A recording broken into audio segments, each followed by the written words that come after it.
I am Victor Vance, 58 years old, and until very recently I honestly believed my incredible life's work was finally complete. As the proud founder of a massive multinational logistics empire based right here in Chicago, I had spent the last 40 years relentlessly sacrificing absolutely everything to ensure my family's untouchable legacy. But last Tuesday, standing quietly in the dark, suffocating shadows of my own master bedroom closet, my entire world violently shattered. I silently watched my son Julian and his wife calmly calculating the exact agonizing timeline of my impending death. They were eagerly discussing the $25 million corporate insurance payout they would receive the very moment my heart finally stopped beating. Before I fully explain how I narrowly escaped their sinister chemical trap and executed my total revenge, let me know exactly where you are watching this story from in the comments below. Hit that like button and subscribe to the channel if you have ever discovered a shocking betrayal from someone you blindly trusted with your own life. The violent wave of nausea hit me exactly as the crowded Red Line train violently lurched forward, departing the Roosevelt station. It was not a gentle, subtle sickness. It was a brutal, physically paralyzing agony that felt like shattered glass aggressively grinding its way through my internal organs. A sharp, burning ache instantly radiated outward from the very center of my chest, traveling down my left arm and settling heavily into my trembling fingertips. The loud, metallic screeching of the subway train's wheels against the heavy steel tracks echoed painfully inside my skull, amplifying the severe dizziness that threatened to drag me into total unconsciousness. I desperately squeezed my eyes shut, gripping the cold metal handrail beside my seat until my knuckles turned stark white. This was exactly how every single morning had begun for the past 3 agonizing months. I had officially stepped down as the active chief executive officer of Vance Logistics, proudly handing the massive operational reins over to my son, Julian. I had genuinely believed the intense, suffocating pressure of managing global supply chains had simply finally caught up with my aging body. I had consulted the absolute best medical specialists in the entire city of Chicago. They ran endless, incredibly expensive batteries of diagnostic blood tests, exhaustive cardiac stress exams, and highly advanced neurological scans. They found absolutely nothing. Every single highly paid physician simply patted my shoulder and completely dismissed the terrifying agony as severe anxiety and the natural, unavoidable deterioration of old age. They politely told me to simply go home and rest. I forced my tired eyes open consciously, trying to steady my ragged, shallow breathing. The subway car was packed with morning commuters, all completely lost in the glowing digital screens of their smartphones, or staring blankly out the smeared, dirty windows. Directly across the narrow aisle from me sat an elderly man. He was wearing a thick, heavily worn wool coat and a faded flat cap. His weathered face was deeply lined with profound, heavy wrinkles, carrying the unmistakable, hardened look of an Eastern European immigrant who had survived a very hard life. His dark, sharp eyes were not looking at his phone. They were intensely, unblinkingly fixed directly onto my left wrist. I instinctively pulled my arm closer to my chest, suddenly feeling incredibly self-conscious under his intense, heavy scrutiny. I was wearing a massive, incredibly heavy luxury timepiece. It was a striking, incredibly rare limited edition Swiss chronograph that Julian had proudly gifted to me for Father's Day, shortly after his major executive promotion. He had explicitly insisted I wear it every single day as a physical symbol of our powerful corporate dynasty. It was easily worth more than most luxury sports cars. The elderly man leaned forward abruptly, completely ignoring the cramped, limited personal space of the crowded subway car. He did not ask for my permission. His hand shot out with incredibly surprising, completely unexpected speed and firmly grabbed my left wrist. His grip was shockingly strong, his calloused fingers digging painfully into my fragile skin. I flinched violently, a surge of adrenaline completely cutting through the terrible nausea. "Take it off now," he demanded. His voice was a harsh, guttural rasp, heavily accented with a thick, undeniable Russian inflection. He was not making a polite suggestion. He was issuing a desperate, urgent order. "I see what is inside the casing. What are you doing?" I snapped defensively, violently, yanking my arm back with a sudden surge of angry strength. "Get your hands off me." This is an incredibly rare, completely priceless gift from my only son. You do not touch it." The old man did not retreat. He did not apologize for his aggressive, shocking behavior. Instead, he leaned even closer, his dark eyes burning with a grim, terrifying intensity that absolutely chilled my blood. His voice dropped into a harsh, commanding whisper that completely cut through the loud ambient noise of the moving train. "I am a master horologist," he stated slowly, articulating every single heavy syllable with absolute undeniable precision. "I spent 50 years expertly building and meticulously repairing the most complicated mechanical timepieces in the entire world. I know the exact specific weight and the precise balance of a genuine Swiss movement. That heavy watch on your wrist is a completely hollowed-out casing. It is not functioning machinery." He reached into the deep pocket of his worn wool coat and quickly produced a tiny specialized metal tool. He held it up, the sharp silver tip catching the harsh fluorescent light of the subway car. "Open it right now in front of me," he demanded softly, his expression completely unyielding. "Open it right now, or I promise you, you will not physically live to see the end of this month." The sheer terrifying conviction radiating from his dark eyes completely paralyzed me. The terrible burning pain radiating through my chest suddenly felt much sharper, far more sinister. I hesitated for a fraction of a second, my mind violently rejecting the impossible, horrific implication of his aggressive words. This was a loving gift from Julian. It was a symbol of his deep respect. But the agonizing daily sickness had mysteriously begun almost exactly the same week I had started wearing the heavy metal band tightly against my skin. My hands trembled uncontrollably as I clumsily unclasped the thick leather strap and handed the heavy timepiece over to the stranger. The old man handled the expensive luxury watch with absolute complete irreverence. He did not admire the flawless diamond-encrusted bezel. He simply flipped it over, wedged the tiny, sharp metal tool perfectly under the microscopic seam of the thick back plate, and expertly applied pressure. There was a sharp, distinct metallic pop, the heavy back casing, cleanly detached, falling into his calloused palm. He silently held the open watch up so I could clearly see directly inside. My breath caught sharply in my tight throat, and my heart hammered violently against my aching ribs. There were absolutely no delicate, intricate Swiss gears inside. There were no tiny, perfectly balanced springs or complex moving mechanical parts. The entire internal cavity of the incredibly expensive watch was completely entirely empty. Instead of machinery, a strange, spongy, highly absorbent metallic pad was firmly wedged tightly against the interior metal backing. It was slowly, continuously oozing a thick, foul-smelling, distinctly grayish gel. The dark chemical substance was specifically designed to press directly against the permeable surface of my skin. Slowly and consistently, absorbing straight into my fragile bloodstream every single minute, I wore the loving gift from my son. I practically sprinted off that train the second the doors opened at the downtown. The freezing Chicago wind whipped across my face as I climbed the concrete stairs to the street level, but I barely felt the cold. The heavy, throbbing nausea that had plagued me all morning was entirely swallowed by a blinding white-hot adrenaline. I bypassed the hospital completely. I did not need a doctor right now. I needed the truth, and I knew exactly where to find it. I marched down the busy sidewalk, clutching the gutted metallic shell of the watch in my coat pocket. The sharp chemical odor of that gray gel seemed to cling to my fingers, burning my nostrils with every breath I took. Within 10 minutes, I was standing in the towering glass lobby of Vance Logistics. This was the empire I had built with my bare hands, the company I had sacrificed my youth and health to secure for my family. The security guards nodded at me with deep respect, but I ignored them. I stepped into the private executive elevator and hit the button for the top floor. My heart hammered wildly against my ribs, echoing the heavy mechanical clanking of the elevator shaft.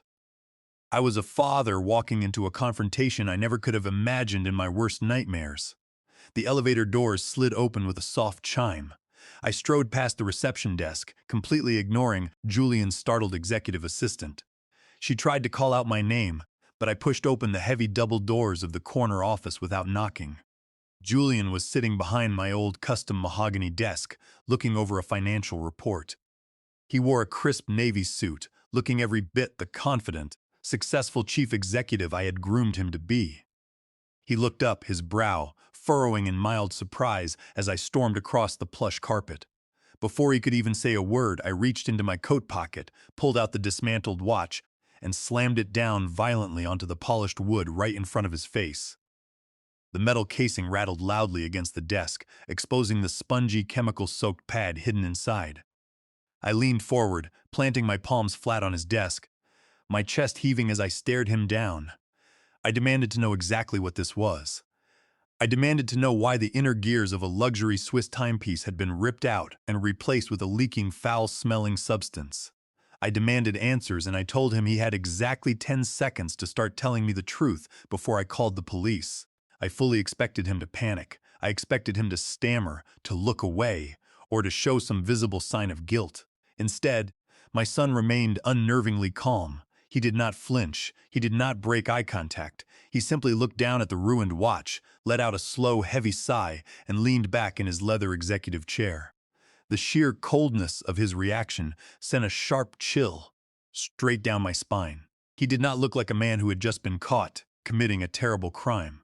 He looked like a disappointed manager dealing with a difficult employee. He calmly reached forward and pressed a button on his desk intercom. He asked his assistant to find his wife and send her in immediately.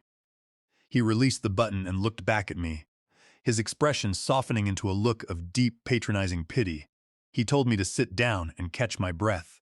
He said I was working myself into a dangerous state, and that I needed to calm down before I had a heart attack. I refused to sit. I stood there, my hands trembling with a mixture of raw fury and creeping physical exhaustion, waiting for whatever twisted excuse he was about to deliver. A few moments later, the office door opened and Clara hurried inside. She was dressed impeccably in a gray tailored skirt suit, looking every bit the polished former pharmaceutical researcher she was. She took one look at my pale face, then looked down at the dismantled watch on the desk. Instead of shock or fear, a look of profound, gentle concern washed over her features. She rushed to my side with a warm, deeply comforting smile, placing a gentle hand on my shoulder. She used smooth, practiced medical jargon, explaining the situation with perfect clarity. She told me that the gray substance was not anything dangerous. She claimed it was a completely harmless, highly advanced conductive hydrogel attached to a microscopic experimental biometric sensor. She explained that her old pharmaceutical development firm was currently testing this transdermal patch to monitor severe blood pressure fluctuations and cardiac irregularities in real time. She looked deeply into my eyes, her voice filled with emotional sincerity. She said my health had been failing so rapidly since my retirement, and the doctors had been absolutely useless. They were terrified that I was going to suffer a fatal stroke while living alone in my large house. Clara continued her flawless explanation, her tone soothing and entirely rational. She admitted that they had hidden the biometric microchip inside the back of the watch because they knew exactly how proud and stubborn I was. They knew I would have flatly refused to wear a bulky medical monitor or admit that my health was genuinely declining. The hydrogel, she explained, simply acted as a conduit to read my pulse through the skin, transmitting the data directly to a private medical server for constant observation. It was a lie spun with absolute perfection, tailored precisely to address my symptoms and exploit my vulnerabilities. Julian stood up from his desk and walked over to me. He gently took both of my trembling hands in his own. His eyes grew wide and glassy, welling up with tears that looked entirely authentic. He squeezed my hands tightly and spoke with a voice thick with raw emotion. He told me that he had already lost his mother 5 years ago and that the pain of her sudden death still haunted him every single day. He looked at me, his face a portrait of desperate devotion, and said he simply could not survive losing me too. He apologized for the deception, swearing they only did it out of profound overriding love and a desperate need to keep me safe. Hearing my son invoke his dead mother shattered the protective wall of fury I had built around myself on the train ride over. The raw emotion in his voice was a masterclass in psychological manipulation. A heavy, suffocating wave of guilt immediately washed over me, pushing down the sickening nausea that still lingered in my stomach. I looked from my son to my daughter-in-law, feeling a sudden, deep sense of shame for doubting my own flesh and blood. How could I have accused them of something so vile? They were not trying to harm me. They were just frightened children trying to protect their aging, increasingly frail father. The lie was brilliantly weaponized with the illusion of family love, completely neutralizing my anger. I let it go now. That evening, I placed the heavy timepiece inside the top drawer of my nightstand, sliding it completely out of sight. I told Julian and Clara the experimental hydrogel was giving my skin a burning rash, and I needed a short break from the monitor. They reluctantly agreed, though the smile on her face seemed stiff as she advised me to put it back on as soon as the irritation subsided. I spent the next 4 days resting in the quiet comfort of my empty house, doing absolutely nothing but reading old business journals. What happened next was nothing short of miraculous. By the second morning, the crushing weight in my chest began to lift. By the third day, the violent nausea that usually greeted me at dawn had entirely vanished. On the fourth morning, I woke up feeling a profound sense of clarity. The dense, suffocating fog clouding my brain for 3 long months was completely gone. I felt exactly like myself again. I felt like the relentless executive who had built a massive logistics empire from scratch. My physical energy returned, my natural appetite recovered, and my exhausted hands finally stopped their constant shaking. It was a deeply terrifying realization. The doctors had confidently blamed my rapid decline on natural aging, but they were entirely wrong.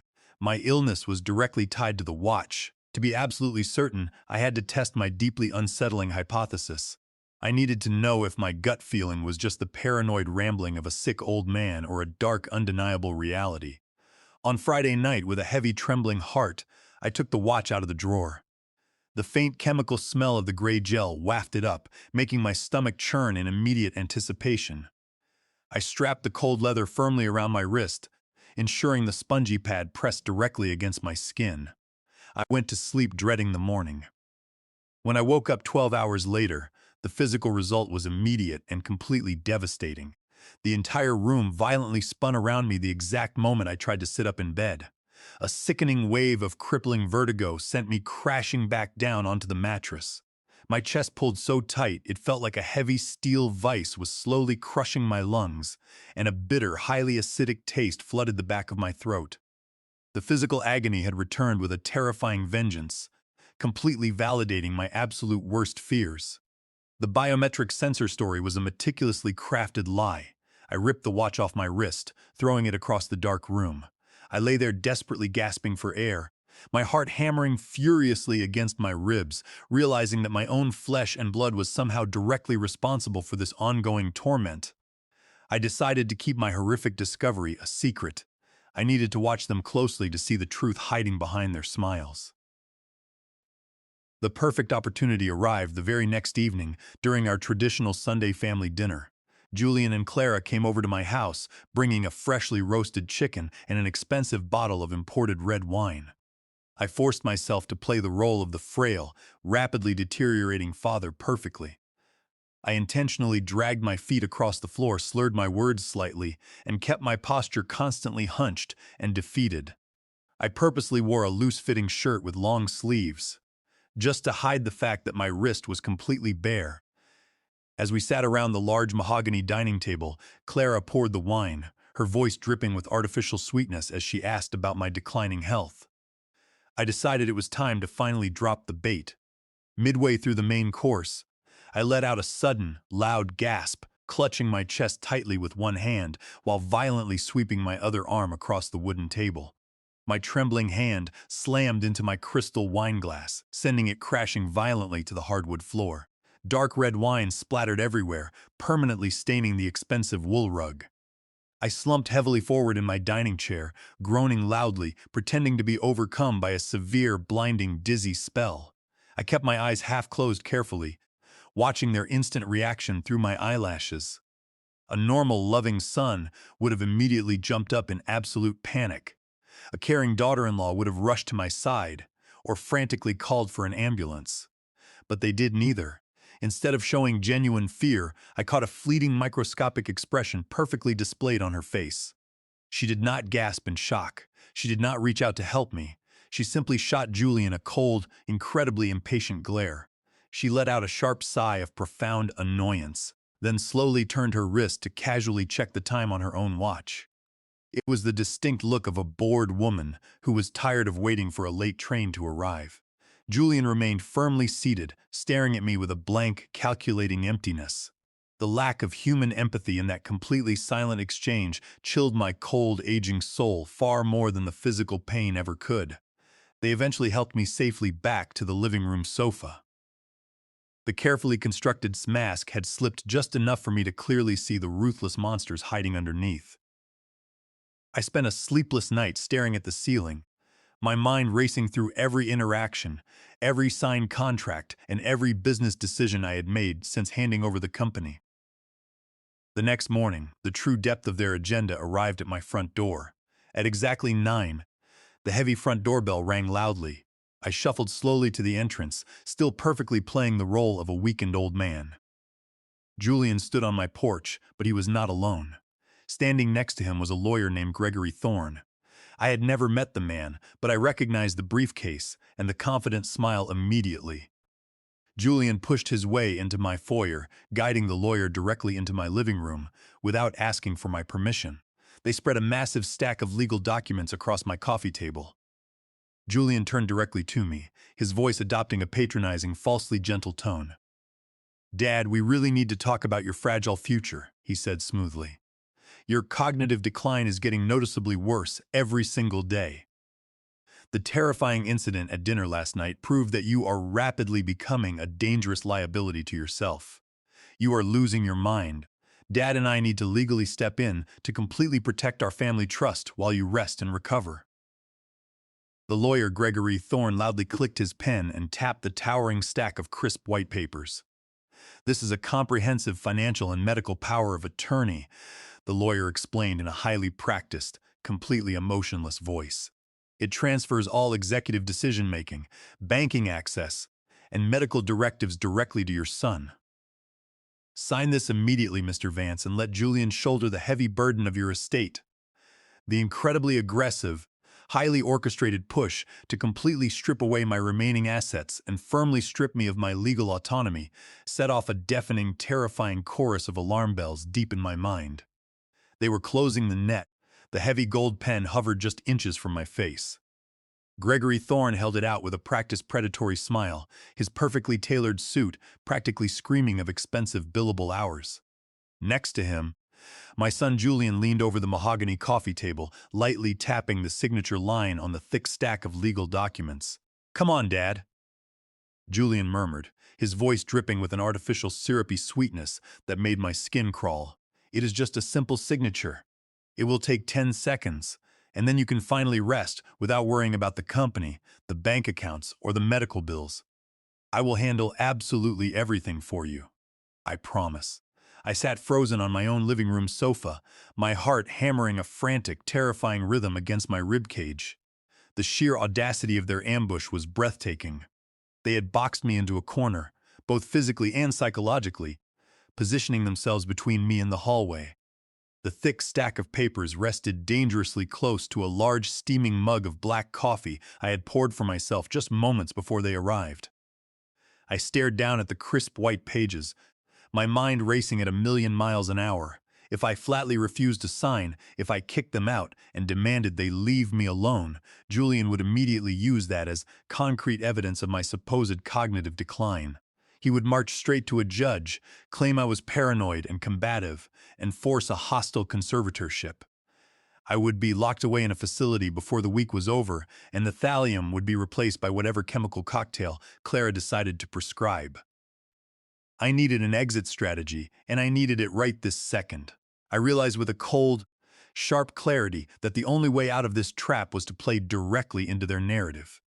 They wanted to believe I was a weak, rapidly deteriorating old man. I was going to give them a performance they would never forget. I let out a weak, ragged sigh, forcing my shoulders to slump heavily forward. I deliberately made my breathing sound shallow and labored. "You are right, Julian," I whispered, keeping my eyes cast downward in feigned defeat. "I am just so terribly tired lately.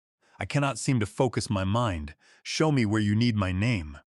Julian exchanged a swift, triumphant look with the lawyer.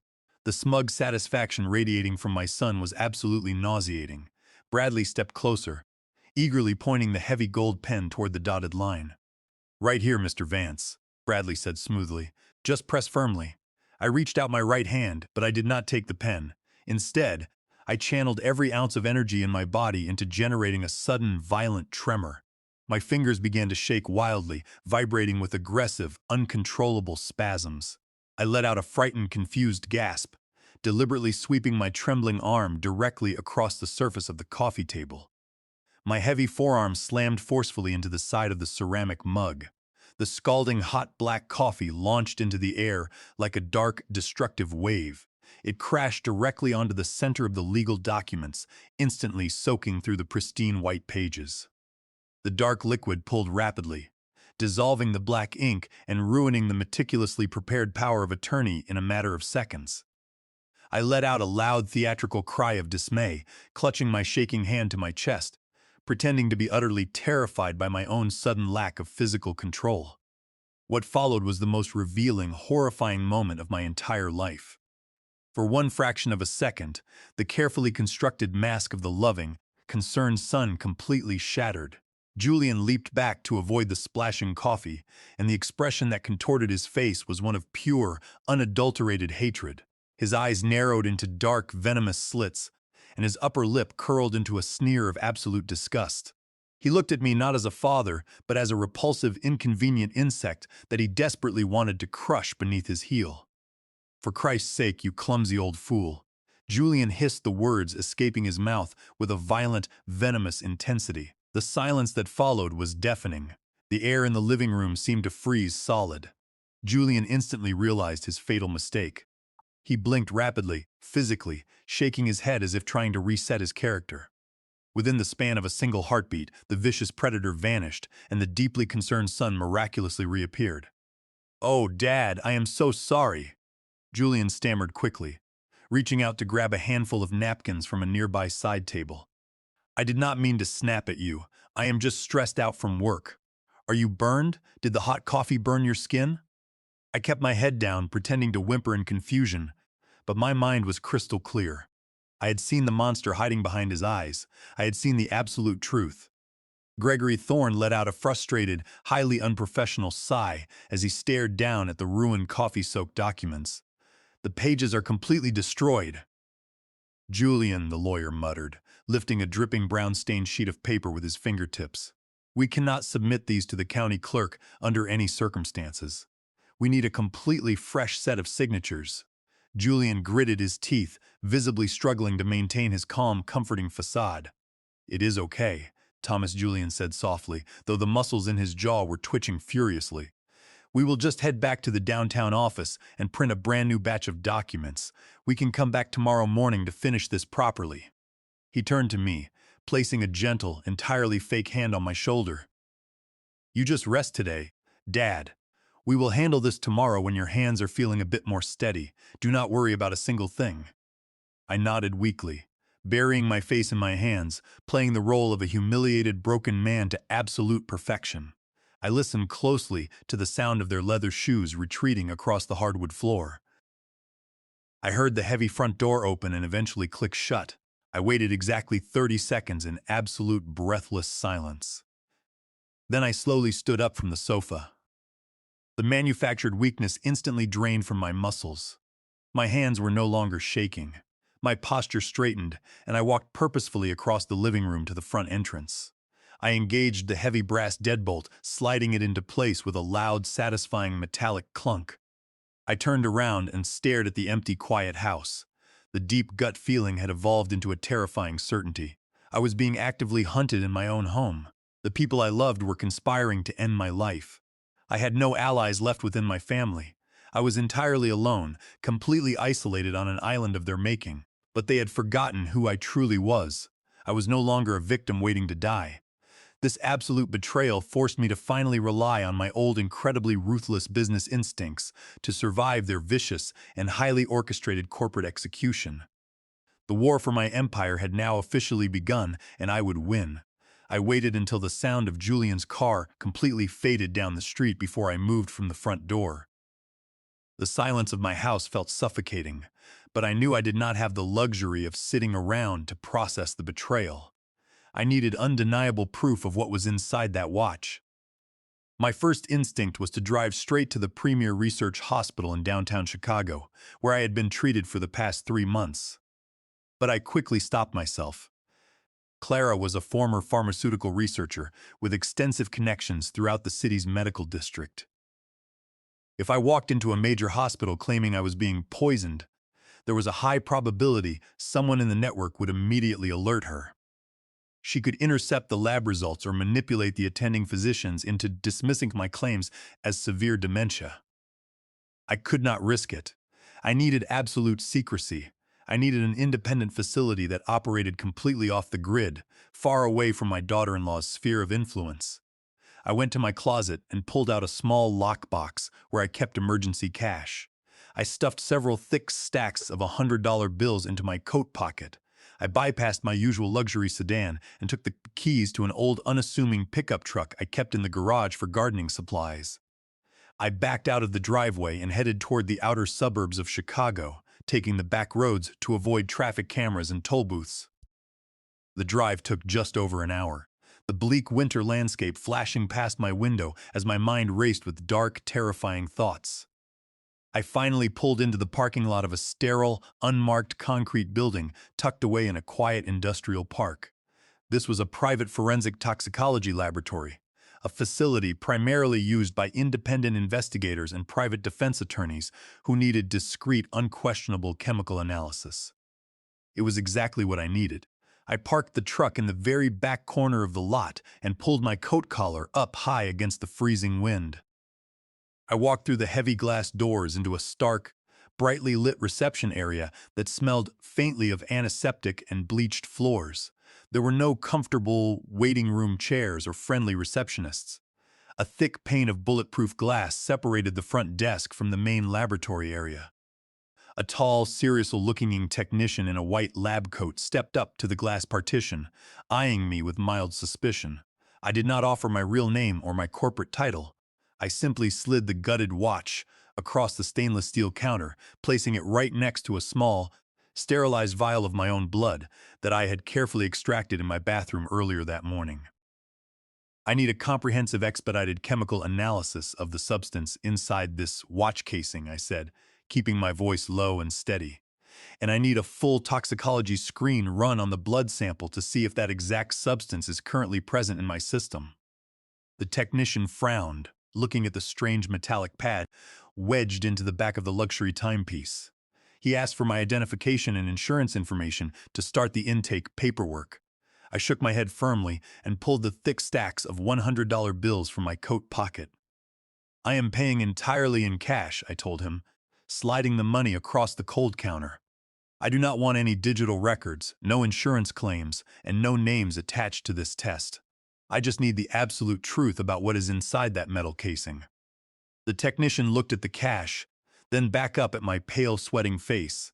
He seemed to recognize the sheer desperation in my eyes, silently nodding as he scooped up the money and the evidence. He carried the watch over to a stainless steel workbench in the main laboratory and placed it carefully under a high-powered digital forensic microscope. I watched through the thick glass partition as he leaned in to examine the gray, foul-smelling gel that had been pressing against my skin for 3 agonizing months. The technician stared through the lenses for only a few seconds before his entire posture suddenly stiffened. He quickly pulled back from the eyepiece, his eyes wide with genuine alarm. Without saying a single word, he immediately turned around and grabbed a heavy pair of thick blue hazardous material gloves from a nearby dispenser. He snapped them onto his hands with practiced urgency and carefully placed my watch into a transparent, hermetically sealed biohazard containment bag. My heart began to hammer a frantic rhythm against my ribs as he walked back over to the glass partition. His previous professional detachment was completely gone, replaced by a deep, unsettling gravity. I need 48 hours to run this through the mass spectrometer to give you an exact, undeniable molecular breakdown, he said, his voice dropping to a grim whisper. but based on the crystalline structure and the distinct corrosive reaction on the metal casing, I can tell you right now that this is not a medical device. Whatever this is, it is highly volatile and extremely dangerous. Do not put this near your skin again. If you have been wearing this for an extended period, you are incredibly lucky to still be standing here. A cold, suffocating dread washed over me. I thanked him, took the claim ticket, and walked out of the laboratory on trembling legs.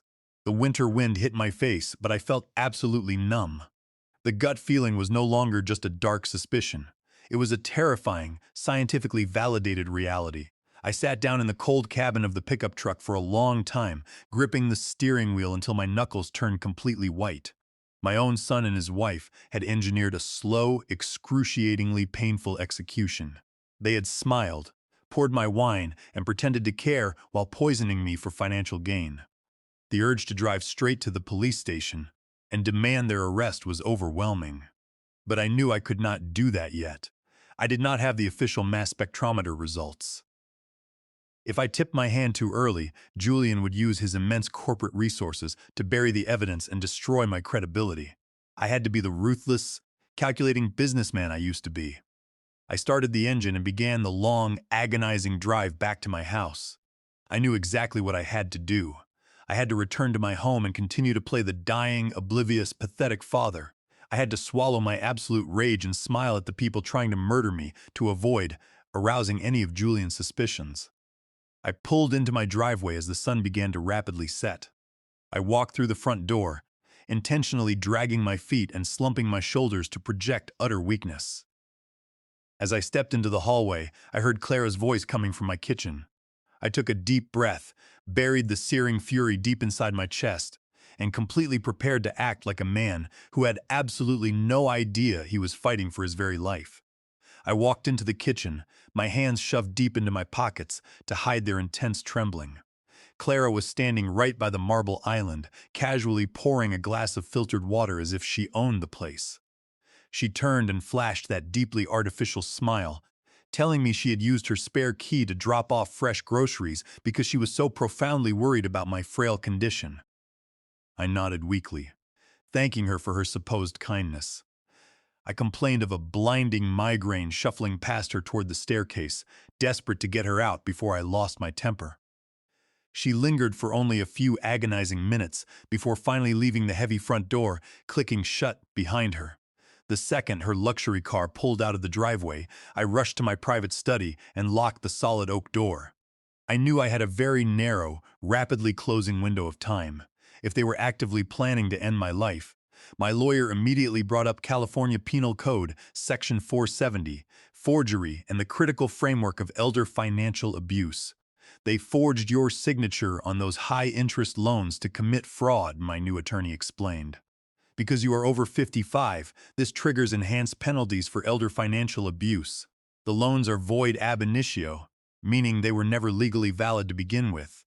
I needed absolute, undeniable surveillance of my own home to catch them in the act. I pulled out my secure burner phone and dialed a number I had not used in over 2 decades. I called Sarah Jenkins. 20 years ago, Sarah was the absolute best corporate espionage security contractor in the entire Midwest. Whenever a rival logistics firm tried to steal my supply chain secrets or plant listening devices, Sarah was the phantom I hired to aggressively turn the tables. She was ruthless, brilliant, and operated entirely in the shadows. Her voice was just as crisp and guarded as I remembered. I did not waste any time with pleasantries or polite catch-ups. I told her I was in a desperate, horrifying situation, that my life was in active danger from my own family members, and that I needed comprehensive, completely undetectable surveillance installed in my personal residence immediately. I offered her triple her usual exorbitant rate, provided she could do it quietly and without leaving a single trace behind. She agreed without hesitation, instructing me to leave the side door of my garage unlocked at exactly 8:00 the following morning. I spent a restless, miserable night, tossing and turning in the dark, terrified that Julian and Clara might unexpectedly return while I was still unprotected and highly vulnerable. The next morning, the garage door clicked open with barely a whisper. Sarah slipped inside like a ghost, wearing dark clothing and carrying a heavy reinforced duffel bag. We exchanged a brief silent nod. She asked no probing questions about my pale complexion. She simply went straight to work. I pointed her toward the main living room and my private study, the two specific locations where Julian and Clara always insisted on holding their impromptu, hushed family meetings. Sarah opened her bag, revealing a highly sophisticated array of microcameras, audio transmitters, and specialized wiring tools. She immediately zeroed in on the tall cylindrical air purifiers sitting innocently in the corners of both rooms. She expertly dismantled the sleek plastic casings, carefully embedding the tiny high-definition lenses directly into the digital display panels of the machines. The cameras were incredibly advanced, capable of recording crystal-clear video and capturing faint whispers from across the room, all while transmitting the encrypted data directly to a secure remote server. She worked with astonishing speed and absolute precision, her hands moving with the steady confidence of a master surgeon. We were modifying the air purifier in the living room when the piercing chime of the front doorbell suddenly echoed through the house. I froze, staring at Sarah in paralyzing panic. She killed the power to her soldering tool and signaled for absolute silence. I crept slowly toward the front window, peering cautiously through the very edge of the heavy velvet curtains. It was Clara. She was standing on the front porch, holding a large insulated thermal container, casually checking her reflection in the glass panel of the front door. She had returned completely unannounced. If she walked into the living room and saw Sarah surrounded by exposed wires and dismantled machinery, my entire survival plan would be instantly destroyed. Julian would know I was actively investigating them, and they would undoubtedly accelerate whatever lethal toxic timeline they had planned for me. I looked back at Sarah. She was already rapidly packing her specialized tools away, shoving the delicate components into her duffel bag with silent, frantic urgency. I knew I had to boldly intercept Clara and buy Sarah enough time to escape. I ruffled my hair, unbuttoned my shirt, and took several ragged breaths to mimic physical distress. I unlocked the deadbolt and slowly pulled the door open, blocking the entrance with my body. Clara smiled brightly, eagerly, holding up the thermal container. "I brought you some healthy homemade soup, Dad," she chirped, her voice dripping with that sickeningly fake, overly sweet affection. "I know you have not been eating well, and this has all the right nutrients to help aggressively build up your failing strength." I let out a harsh, agonizing cough, leaning heavily against the wooden doorframe as if I could barely support my own physical weight. I thanked her weakly, reaching out with a trembling hand to take the container, but I intentionally kept my arm braced rigidly across the doorway. She tried to step forward, her eyes darting curiously over my shoulder toward the dark, quiet hallway. "I really need to come inside and heat it up for you," she insisted, pushing gently but firmly against the heavy door. I groaned loudly, clutching my chest with my free hand, completely blocking her path. I told her I was incredibly tired, that I had a terrible blinding fever, and that I just desperately needed to lie down alone in the dark. She frowned, clearly frustrated by my unexpected resistance. I could clearly see the cold, ruthless calculation flashing in her eyes as she tried to accurately assess whether I was truly sick or actively hiding something from her. Behind me, hidden deep in the shadows of the house, I heard the faint, almost imperceptible sliding of the back window, being carefully pushed open. Sarah was making her desperate escape. I coughed again, much louder this time, doubling over and resting my sweaty forehead against the cool doorframe. "Please, Clara," I wheezed, projecting pure pathetic vulnerability to distract her. "Just leave the soup with me. I cannot handle any bright lights or loud conversation right now." She stared at me for a long, agonizing moment, her jaw tightening visibly with suppressed, furious irritation. Finally, she let out a dramatic, overblown sigh of feigned sympathy. She aggressively thrust the container into my trembling hands. "You really do look awful, Victor," she murmured coldly, completely dropping the affectionate title of Dad she loved to use. "Eat the soup. It is exactly what you need to finally rest." She turned on her heel and marched swiftly down the concrete driveway without looking back. I closed the door and locked it tightly, leaning my heavy back against the solid wood as a cold sweat drenched me entirely. I locked the door tightly, leaning my back against the solid wood as cold sweat drenched me. I stayed there for several minutes, listening to the profound silence of the house. The thermal container in my hands felt like a bomb waiting to detonate. I carried it to the kitchen and poured the thick liquid straight down the garbage disposal. I washed the container with scalding water, making sure no trace of the soup remained. As I dried my trembling hands, my secure burner phone vibrated softly in my pocket. It was an encrypted text message from Sarah. She was out, and the surveillance feeds were live. I breathed a sigh of relief. The first phase of my counterattack was securely in place. But surveillance alone was not enough to save me. I needed to understand the true motive behind their lethal timeline. To do that, I had to look at the money. I spent the remainder of the evening carefully setting the stage. I turned off the lights, leaving only a dim lamp in the hallway. I shuffled up the wooden stairs, making my footsteps drag, in case Clara had planted listening devices or instructed Julian to drive past. I went into my room, changed into pajamas, and climbed into the large bed. I left a small crack in the curtains so anyone watching from the street would assume I was bedridden and asleep. I lay perfectly still for 2 agonizing hours, staring at the dark ceiling, listening to the wind. When I was absolutely certain the neighborhood was dead, I silently slipped out from under the blankets. I crawled across the carpet to the far corner of my large closet, pulled back a loose baseboard, and retrieved a small hidden digital tablet. I had secretly purchased this device months ago, when my symptoms first began hiding it out of a paranoid instinct I could not quite explain. Now it was my lifeline to the outside world. I sat cross-legged on the floor, pulling a heavy blanket over my head to mask the bright digital glow of the screen. I powered on the tablet and connected to a hidden encrypted cellular network. I navigated to the login portal for Vance Logistics. When I handed the chief executive title to Julian 18 months ago, I surrendered all my access keys, fobs, and passwords. I wanted him to feel the true weight of leadership. I wanted him to command the empire I had bled for 40 years to build. But I was not a fool. I had secretly embedded a backdoor administrative code directly into the architecture of the corporate servers. It was a master skeleton key that bypassed all standard security protocols, firewalls, and two-factor authentication checkpoints. I never told Julian about it. I never told the board of directors. It was my ultimate failsafe, a ghost protocol designed to monitor the health of my life's work. I typed the complex string into the terminal and pressed enter. The screen went black for a terrifying second before the familiar dashboard of the Vance Logistics Master Financial Database materialized.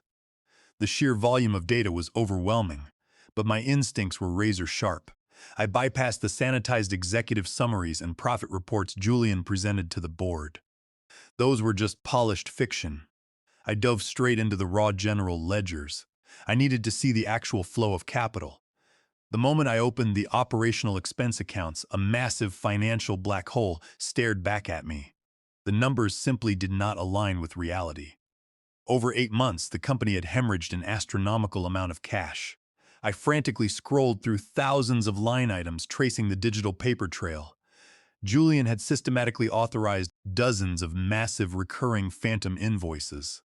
These payments were supposedly for international freight consulting software, integration, and overseas customs expediting. But the vendor names were completely unfamiliar. I ran a background trace on 3 of the largest recipients. They were empty shell companies registered to vacant post office boxes in offshore tax havens. Julian was not just mismanaging the company, he was actively embezzling millions of dollars. The sheer scale of the theft was breathtaking, but it did not explain his terrifying desperation to secure my power of attorney that morning. If he was already stealing millions undetected, why did he need total legal control over my personal estate? The answer hit me like a physical blow to the stomach. The embezzled cash was only the tip of a much darker iceberg. I backed out of the operational ledgers and forced my way into the secured asset portfolio. I opened the registry for our distribution warehouses scattered across the Midwest. These facilities were the beating heart of Vance Logistics. I had spent decades purchasing the land and constructing those buildings in cash, ensuring the company carried zero commercial debt. When the loading screen populated the asset data, the breath was knocked from my lungs. Every single warehouse had been secretly leveraged. Julian had taken out massive high-interest illicit loans against the total equity of our entire real estate portfolio. He had used the company's physical foundation as collateral for loans acquired from shady private equity groups known for ruthless lending tactics. I sat trembling in the suffocating darkness of my closet, the glowing screen illuminating the tears of pure rage streaming down my face.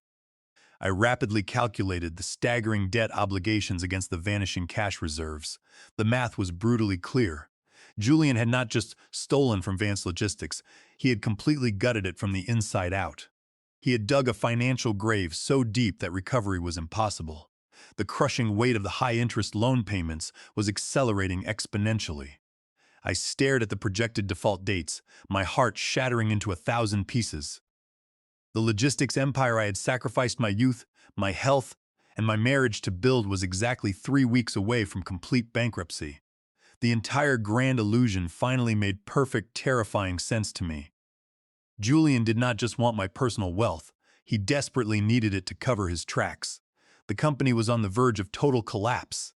And, when the predatory lenders came to collect their collateral, the massive offshore embezzlement would be hauntly exposed. He would go to federal prison for several decades.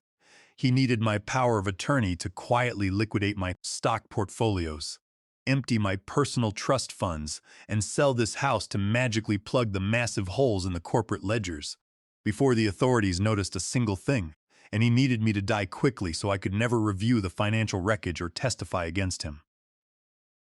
The thallium in the watch, the fake medical sensors, the aggressive push for total legal control. It was all part of a frantic cover-up. I slowly closed the tablet, the screen fading back to black. The sad, sick old man was now truly dead. I wiped the tears from my face and stood up in the dark. My son wanted to play a ruthless game of corporate survival. I was going to show him exactly how I had built an empire in the first place. The digital clock on my bedside table glowed a faint green in the suffocating darkness, reading exactly 2 in the morning. I was still sitting cross-legged on the floor of my closet, the heavy blanket draped over my head, staring at the financial ruin of my life's work on the glowing tablet screen. My mind was furiously calculating legal strategies when the unmistakable sound of a key sliding into the front door deadbolt echoed through the silent house. The brass lock clicked open with a loud thud that sent a jolt of pure ice straight down my spine. My heart leaped into my throat. No one else had a key except Julian and Clara. They had let themselves in during the dead of night, slipping into my personal sanctuary while they assumed I was unconscious and defenseless. Panic, raw and primal, threatened to paralyze me. But the ruthless business instincts that had just been fully awakened inside me took immediate control. I killed the power to the tablet in a fraction of a second, plunging the closet into total darkness. I shoved the heavy blanket aside and scrambled across the plush carpet as quietly as possible. I could hear the faint sound of the front door softly closing, followed by the quiet click of the deadbolt being re-engaged from the inside. They were locking us in together. I reached the edge of my large bed, lifted the heavy mattress with trembling fingers, and shoved the digital tablet deep underneath the box. Pushing it as far toward the center as my arm could reach, I frantically threw myself under the thick down comforter, pulling the heavy blankets up to my chin. I instantly forced my body into the rigid, curled posture of a sick, rapidly failing old man. I closed my eyes just as the subtle, agonizingly slow creak of the wooden staircase began to sound. Someone was creeping up the steps, placing their weight carefully to avoid making too much noise. Every single footstep felt like a physical blow to my chest. The adrenaline surging through my veins was absolutely deafening, roaring in my ears like a rushing river. I had to consciously force my breathing to slow down, mimicking the shallow, slightly labored rhythm of a deeply comatose, heavily medicated patient. I let my mouth hang slightly open and relaxed the muscles in my face, completely surrendering to the physical illusion of vulnerability. The footsteps reached the second-floor landing. I heard the soft rustle of expensive fabric and the faint familiar scent of Clara's imported floral perfume drifting into my bedroom. The brass handle of my bedroom door turned with an excruciatingly slow squeak. A thin sliver of pale yellow light from the hallway spilled across the dark carpet, slowly widening as the door was pushed open. I kept my eyes completely shut, my eyelids relaxed, but my other senses were operating at maximum capacity. Two distinct sets of footsteps entered the room. They moved with a predatory silent grace, gliding across the floor until they were standing mere inches from the edge of my mattress. I could feel their presence looming over me, a dark, suffocating energy radiating in the cold air. Is he actually asleep? Julian whispered, his voice so incredibly low and close that I could feel the faint vibration of his breath against the stagnant air of the room. He is completely out cold, Clara replied, her tone clinical, detached, and utterly devoid of human empathy. I severely doubled the dosage of the muscle relaxants in his evening tea before we left earlier today. His central nervous system is currently so suppressed, he would not wake up if we fired a gun in this room. Just focus on finding the documents. We have an incredibly urgendo before the bank opens tomorrow morning. I felt the mattress shift ever so slightly as Julian leaned over me. The proximity was physically nauseating. Every fiber of my being screamed at me to open my eyes, to grab him by the throat, to demand answers for the devastating financial destruction he had caused. My fists clenched involuntarily beneath the heavy blankets, my fingernails biting painfully deep into my palms. I forced myself to release the tension, to keep my hands completely limp to maintain the flawless performance of a dying man. I slowed my breathing even further, letting out a soft, ragged snore to reinforce the deeply tragic illusion. I heard the soft metallic sliding of the top drawer of my wooden nightstand being carefully pulled open. They were searching right next to my head. The quiet rustling of papers and the shifting of small objects echoed loudly in the tense silence of the room. Julian was desperately looking for my personal checkbooks, my physical banking tokens, and the small leather journal where I foolishly kept my private passwords written down. He was looking for the final keys to drain my personal estate, the last desperate life raft to plug the massive bleeding hole he had created in the corporate logistics ledgers. I cannot find the master password journal anywhere, Julian hissed in a frustrated, frantic whisper. It is supposed to be right here in the top drawer. I saw him put it here last week. Where did the crazy old fool hide it? Just keep looking, Clara commanded smoothly. Check the bottom drawer. Check beneath the bedside lamp. We absolutely need those specific routing numbers to initiate the massive offshore wire transfers tomorrow afternoon. If we do not successfully liquidate his personal trust funds by the end of the day, those predatory equity lenders will immediately seize the commercial warehouses. The entire corporate facade will instantly collapse, Julian. You need to find those account numbers right now. He is deteriorating so fast it is pathetic. Julian muttered, the sound of a drawer clicking shut, punctuating his cruel words. Look at him, Clara. He is literally wasting away into nothing. It is the only logical solution, Julian, Clara replied, her voice dropping into a chilling, perfectly rational register. The thallium absorption is doing its job beautifully. The continuous transdermal exposure completely mimics natural accelerated neurodegenerative failure. The doctors at the hospital are already entirely convinced it is a rapid onset aggressive dementia combined with total organ shutdown. He will not last another week. By the time his heart finally gives out, the autopsy will simply confirm natural age-related cardiac arrest. We just need to legally secure his assets before he takes his very last breath. The absolute terrifying certainty of their lethal timeline washed over me like a bucket of freezing ice water. He will not last another week. They had given me a strict, unavoidable expiration date. They were standing over my supposedly comatose body, casually discussing my imminent murder as if they were reviewing a mundane quarterly financial projection. The sheer unadulterated evil of my own flesh and blood was a heavy, suffocating weight pressing down on my chest. I focused entirely on the rhythmic slow rise and fall of my lungs, actively suppressing the violent urge to scream. I had to remain an absolute, completely invisible ghost in the dark. I waited in the dark after their footsteps retreated. I listened as the front door clicked shut and Julian's engine faded into the silent night. Only then did I dare to open my eyes. The cold sweat on my skin felt like a shroud. I was alone again, but the silence of the house no longer felt like a sanctuary. It felt like a tomb they had already prepared for me. They had a timeline. I had less than 7 days before they expected my heart to give out. I climbed out of bed, my mind racing through the dark reality of my situation. I spent the night pacing my bedroom, running through every possible scenario, legal maneuver, and counterattack I could launch before my body succumbed to whatever toxin they had strapped to my wrist. I needed undeniable scientific proof. I needed the final piece of the puzzle to drop into place. That critical piece arrived exactly 2 days later. I was sitting in my locked study, staring at old family photographs, when the burner phone hidden in my drawer began to vibrate. The jarring buzz shattered the quiet tension in the room. I snatched the device, staring at the blocked caller identification on the screen. It was the private forensic toxicology laboratory in the suburbs. I took a deep breath and pressed the phone against my ear. The voice on the other end of the line belonged to the same technician I had met 48 hours earlier.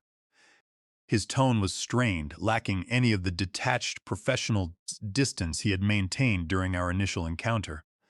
He demanded that I confirm my identity using the random numerical code he had assigned to my cash transaction. I recited the numbers perfectly. I heard him let out a long, heavy sigh before he began to speak. He told me he had run the chemical sample through the mass spectrometer multiple times because he simply could not believe his initial results. The gray, foul-smelling gel hidden inside the metallic casing of the luxury timepiece was not an experimental biometric sensor. It was not a harmless conductive hydrogel designed to passively monitor cardiovascular fluctuations. It was a highly concentrated, lethally weaponized transdermal delivery system. The technician paused for a fraction of a second, his voice dropping to a grim whisper. The primary active ingredient suspended within the synthetic gel, he explained, was a heavy metal known as thallium. The harsh word hung in the cold air between us, heavy and incredibly final. I had briefly heard of it before, but the context was always tied to old espionage novels or historical assassinations. The technician proceeded to carefully break down the horrifying reality of the substance with clinical precision. Thallium, he told me, is historically referred to by toxicologists as the poisoner's poison. It is a highly toxic heavy metal that is completely tasteless, absolutely odorless, and incredibly difficult to detect in standard hospital blood screens unless the attending physician knows exactly what to look for. But the most terrifying aspect of the chemical compound they had engineered was its sinister delivery method. By suspending the heavy metal in a permeable hydrogel and pressing it directly against the thin skin on my wrist, they had bypassed the human digestive system entirely. The thallium absorbed continuously into my bloodstream every single second I innocently wore the watch. The technician explained that chronic low-dose thallium poisoning meticulously mimics the natural symptoms of age-related deterioration. It aggressively attacks the central nervous system, causing the exact type of peripheral neuropathy, violent tremors, and crippling physical exhaustion I had been experiencing. It severely ravages the gastrointestinal tract, producing the blinding nausea and intense vertigo that plagued my mornings, and ultimately, it systematically shuts down the major bodily organs, leading directly to an inevitable, seemingly natural cardiac arrest. The sheer diabolical brilliance of the murder plot was staggering. Ordinary criminals could never have successfully engineered something this chemically sophisticated. This specific method required highly specialized knowledge, unfettered access to restricted laboratory compounds, and a deep understanding of human physiology. It required a trained pharmaceutical researcher. It required Clara. She had maliciously used her medical background and professional connections to flawlessly synthesize the perfect untraceable murder weapon. She had calculated the exact dosage required to bring a grown man to his knees without triggering a sudden acute toxicity alarm. She had designed the gel to silently break down my body at a highly controlled pace, giving Julian just enough time to panic me into signing over my financial estate before I died. The narrative they had smoothly spun for the doctors at the research hospital was a masterpiece of lethal misdirection. They had painted a tragically believable picture of an aging executive rapidly succumbing to natural dementia and organ failure, seamlessly hiding their dark, toxic sabotage behind a flawless facade of family concern. I ended the call with the forensic laboratory, my hand shaking so violently I nearly dropped the burner phone onto the hardwood floor. I walked heavily over to my desk and pulled open the deep bottom drawer. The gutted metallic shell of the luxury Swiss watch lay there in the deep shadows, looking like a harmless discarded piece of jewelry. I stared down at it, a massive wave of profound sorrow washing over my soul. This was the incredibly expensive, beautifully wrapped gift my son had proudly handed to me on Father's Day. He had smiled warmly, hugged me tightly, and told me how much he loved me while strapping a sophisticated, slow-acting execution device directly onto my wrist. They were not just trying to steal my personal fortune. They were not just trying to push me out of the logistics empire I had spent decades building. My own son and my supposedly caring daughter-in-law were methodically, slowly murdering me in plain sight. Every single day I wore that beautiful symbol of supposed family devotion. I was actively participating in my own assassination. The agonizing, heartbreaking sadness burning in my chest was eclipsed by a rising tide of pure rage. They had underestimated the man they were dealing with. They had mistakenly confused my unconditional paternal love for foolishness and my physical illness for mental weakness. They actually believed I was simply a clueless, failing old man who would quietly fade into the dark and freely hand over the keys to his kingdom. But they had failed. They had confidently given me a fatal timeline, but they did not realize I had uncovered their exact hidden playbook. I knew exactly how they were quietly stealing millions from the logistics company, and I possessed undeniable scientific proof of their calculated attempted murder. I forcefully closed the heavy desk drawer and locked it with a click. I no longer had the emotional luxury of mourning the loyal son I thought I had raised. I desperately needed to prepare for absolute, uncompromising, total war. I would happily let them blindly believe they were completely winning. I would patiently let them walk right into this quiet house, eagerly expecting to plan a funeral. But they were soon going to face a very different, deeply terrifying reality. I waited until the house settled into silence before moving. My mind shifted into freezing clarity. I retrieved the digital tablet from beneath the floorboards. I needed to see what happened downstairs while I pretended to be Kamomayos. I sat on my mattress, draped a comforter over my shoulders, and booted up the secure application. The encryption keys loaded flawlessly. Within seconds, the remote server connected. The dashboard displayed two active video feeds. I tapped the living room feed and rewound to 2:30 in the morning. The infrared video snapped into focus. The hidden camera angle provided a perfect unobstructed view. I watched the screen as my son and daughter-in-law walked down the staircase and moved into the frame. They walked directly to my mahogany liquor cabinet. Julian grabbed a bottle of my rare, expensive vintage scotch. I watched in cold disgust as he poured two massive glasses, handing one to Clara before collapsing onto my leather sofa. They sat drinking my prized scotch, looking like triumphant vultures. I turned the volume on the tablet all the way up. The highly sensitive audio transmitters picked up their voices with terrifying clarity. Julian took a long, desperate swallow of the liquor and leaned his head back. He looked exhausted, his face drawn and pale. He ran a shaking hand through his hair and let out a miserable sigh. "We are running out of time, Clara," Julian whispered, his voice trembling with desperate panic. "The bank is going to notice the empty accounts by the end of the month. The commercial loans are already in default. The corporate cash reserves are completely gone. Every single operational dollar is gone." Clara took a slow, elegant sip of her drink. "You just need to keep your nerve, Julian," she replied, her tone smooth and cold. "We have the power of attorney documents ready. As soon as his heart gives out, the entire estate transfers to your control. We liquidate the personal trust funds, sell this house, and quietly backfill the corporate accounts before the board of directors realizes a dime is missing. It is a flawless plan." "I cannot stop panicking," Julian hissed abruptly, leaning forward and gripping his glass so tightly I thought it might shatter. "You do not understand the sheer magnitude of this disaster, Clara.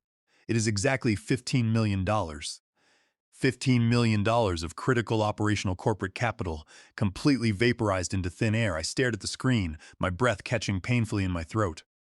$15 million. That was a staggering, incomprehensible sum of liquid cash to disappear soon from the logistics company ledgers. I listened closely as Julian began to unravel his desperate confession, pouring out into the quiet room. He admitted that he secretly wired the $15 million to a series of underground, unregulated cryptocurrency exchanges operating out of Eastern Europe. He convinced himself he was a financial genius, attempting to aggressively multiply the company assets in a matter of weeks to step out of my imposing shadow. But the digital markets violently crashed. His leveraged positions were liquidated overnight. The money was completely wiped out in an instant. But the horror did not stop there. Julian kept talking, his voice dropping an octave, filled with unadulterated terror. He confessed that in a blind panic to recover the lost millions, he turned to illegal offshore gambling syndicates. He used the physical company warehouses as collateral to secure massive high-interest loans from incredibly dangerous underground lenders. He desperately bet the borrowed money on illegal sports books, hoping for a miraculous windfall to save his life. He lost absolutely every single bet he placed. "They are not just bankers," Clara Julian pleaded, his voice breaking into a pathetic whine. "These lenders are tied directly to the mob. They do not care about corporate restructuring. They care about their money. They called me twice. Yesterday, they told me that if they do not receive the first massive installment by next Friday, they are going to send people to my office. They are going to physically break my legs, Clara. They will take the company and then they will take our lives." I bled the entire logistics empire dry. I watched the video feed, a profound, chilling silence filling my bedroom. The sheer reality of my son's actions was staggering. He was not a ruthless corporate mastermind trying to orchestrate a hostile takeover. He was a weak, incredibly stupid boy who played a dangerous game with money he did not earn, and he lost spectacularly. He gambled away 40 years of blood, sweat, and sacrifice on imaginary digital coins and illegal sports bets. And when the violent consequences of his monumental stupidity arrived at his doorstep, his immediate solution was to slowly murder his father to pay off his mob debts. Clara slowly set her crystal glass down on the heavy coffee table.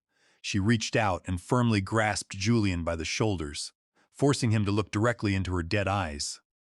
"Listen to me very carefully," she commanded, her voice devoid of human warmth. "You are not going to lose your legs, and we are not going to lose our lifestyle. The old man is fading rapidly. The heavy metal toxicity is severely compounding every day. His central nervous system is collapsing, and his heart muscle is critically weakened. He will be dead by Wednesday, Thursday at the absolute latest. Once he is in the ground, his millions are ours.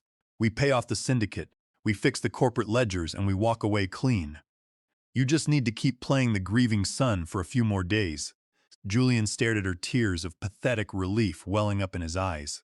He nodded weakly, pulling her into a desperate embrace. "Thank you," he whispered against her shoulder. "I do not know what I would do without you. I just need him to die. I just need him to die right now." I slowly powered down the tablet, the glowing screen fading into complete blackness. I sat in the dark closet, the heavy silence of the house pressing against my ears. My own son was praying for my immediate death to save himself from the violent criminals he had invited into our lives. My daughter-in-law was clinically calculating my exact time of expiration. The profound sorrow I felt earlier was entirely consumed by calculating absolute resolve. They wanted my fortune to save their miserable lives. They wanted me to pass away in the night so they could inherit the keys to the kingdom.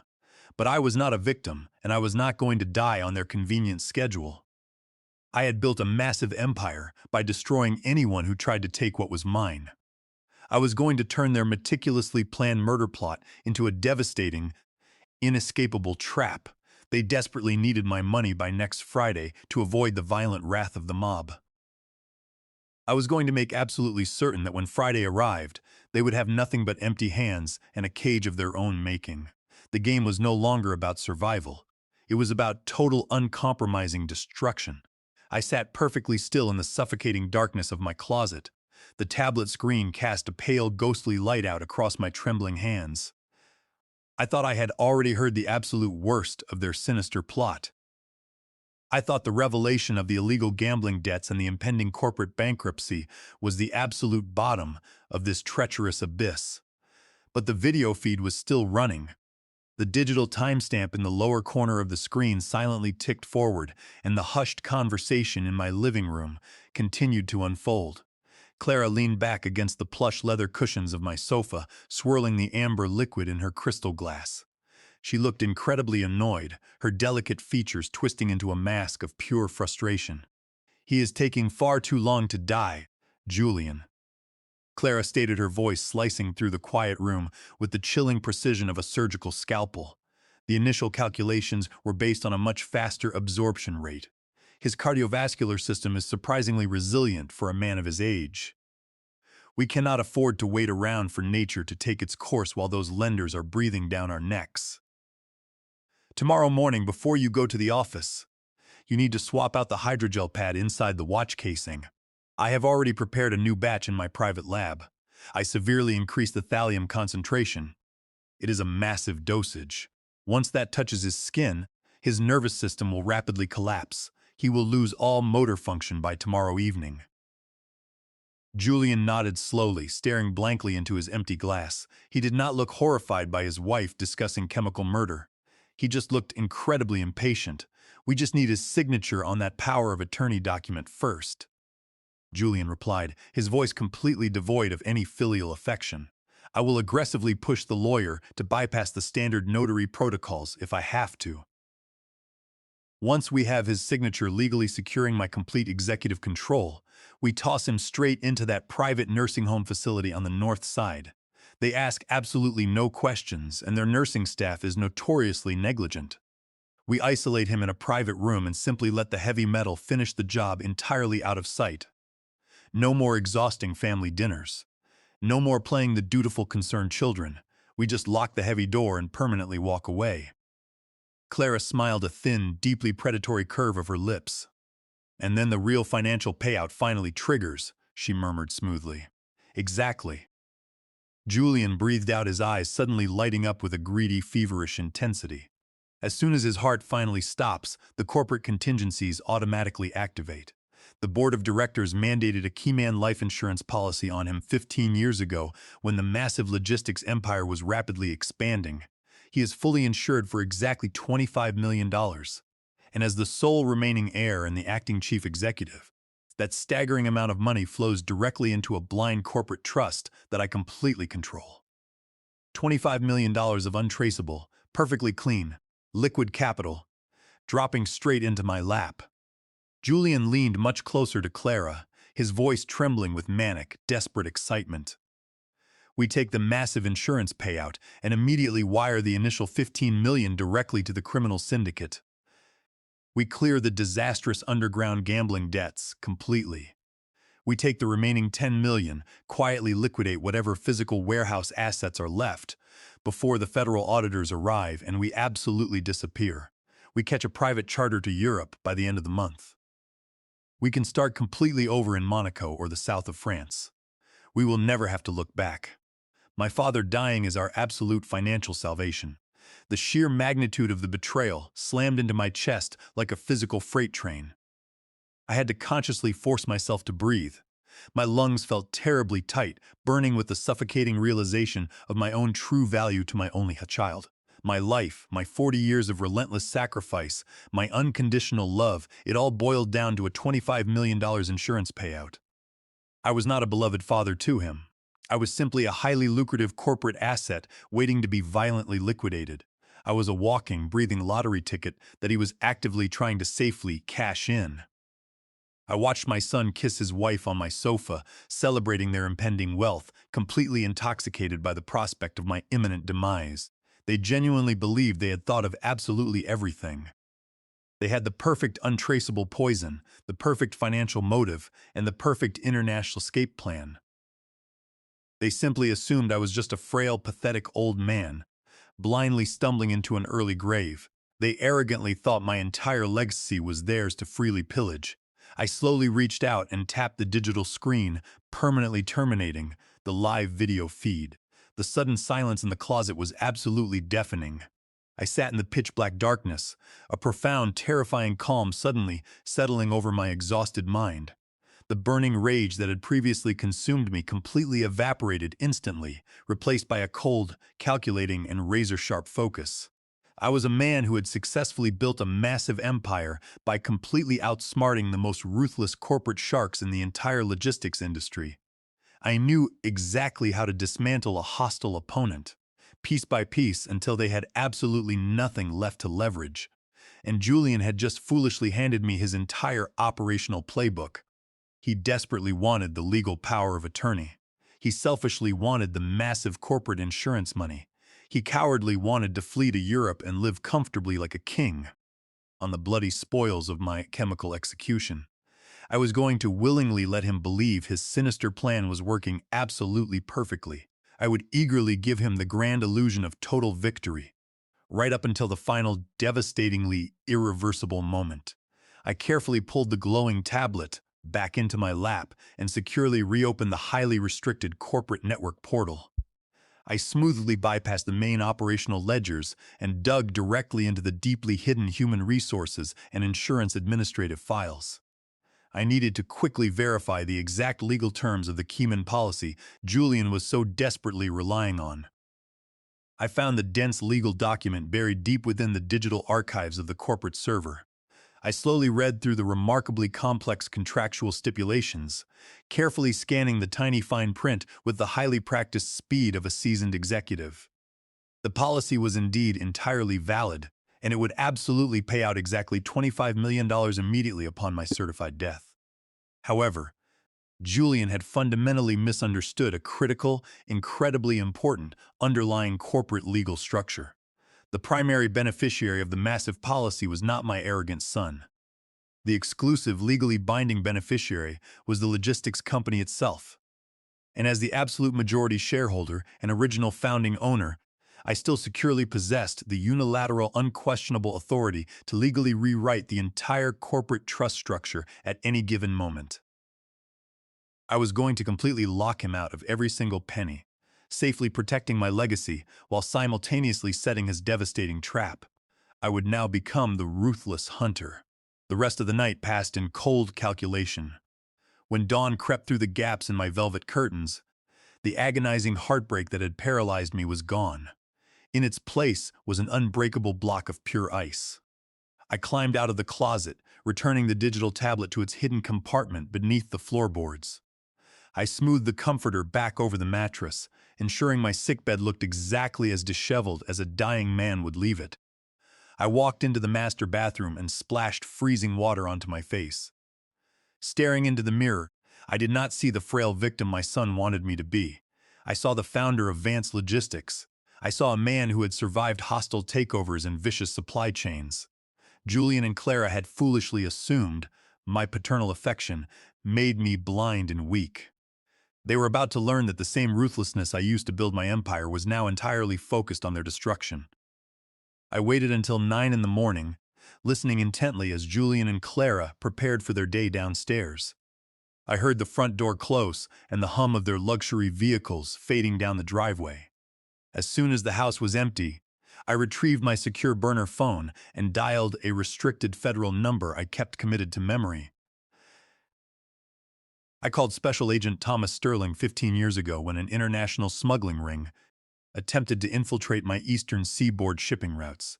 Thomas was the lead investigator assigned to the case. We had worked closely together to dismantle the entire criminal operation. I respected his sharp intellect, his uncompromising moral compass, and his absolute discretion. When he answered the phone, his voice was crisp and professional. I bypassed the standard pleasantries. I told him I had uncovered a massive corporate embezzlement scheme tied directly to underground offshore syndicates and that it was intimately connected to an active attempted murder. I told him the primary suspect was my son. Thomas instructed me to meet him at a secure, unmarked federal facility on the industrial outskirts of the city. I dressed in layered clothing, slipped out the back door, and drove my oldest vehicle to the Rendezvous point. Thomas was waiting for me in a sterile, windowless briefing room. He looked older, his hair dusted with gray, but his eyes were just as piercing as I remembered. I sat down across the metal table and began to empty my briefcase. I systematically laid out the nightmare my life had become over the past 48 hours. First, I handed him the encrypted flash drive containing the raw Vance Logistics server logs detailing the $15 million Julian had stolen and incinerated on unregulated cryptocurrency exchanges and illicit gambling platforms. Next, I placed the forensic toxicology report on the table, outlining the weaponized thallium delivery system disguised as a biometric watchpad. Finally, I handed him a secondary drive containing the hidden camera footage of Julian and Clara, calculating the exact timeline of my chemical execution and their subsequent corporate insurance payout. Thomas sat in stunned silence as he reviewed the mountain of evidence. He read the toxicology report twice, his jaw tightening with disgust. He plugged the flash drives into a secure offline terminal and watched the living room footage. The sheer sociopathic cruelty radiating from Clara and the greedy desperation dripping from Julian filled the small room. When the video ended, Thomas slowly removed his reading glasses and rubbed the bridge of his nose. He looked at me with a mixture of professional shock and deep personal sympathy. "Victor," he said, his voice quiet, "we have more than enough probable cause here to authorize a heavily armed tactical raid on your residence and the corporate headquarters this afternoon. We can have your son and your daughter-in-law in federal custody before the sun goes down. They will face decades behind bars for grand larceny wire fraud conspiracy and attempted murder.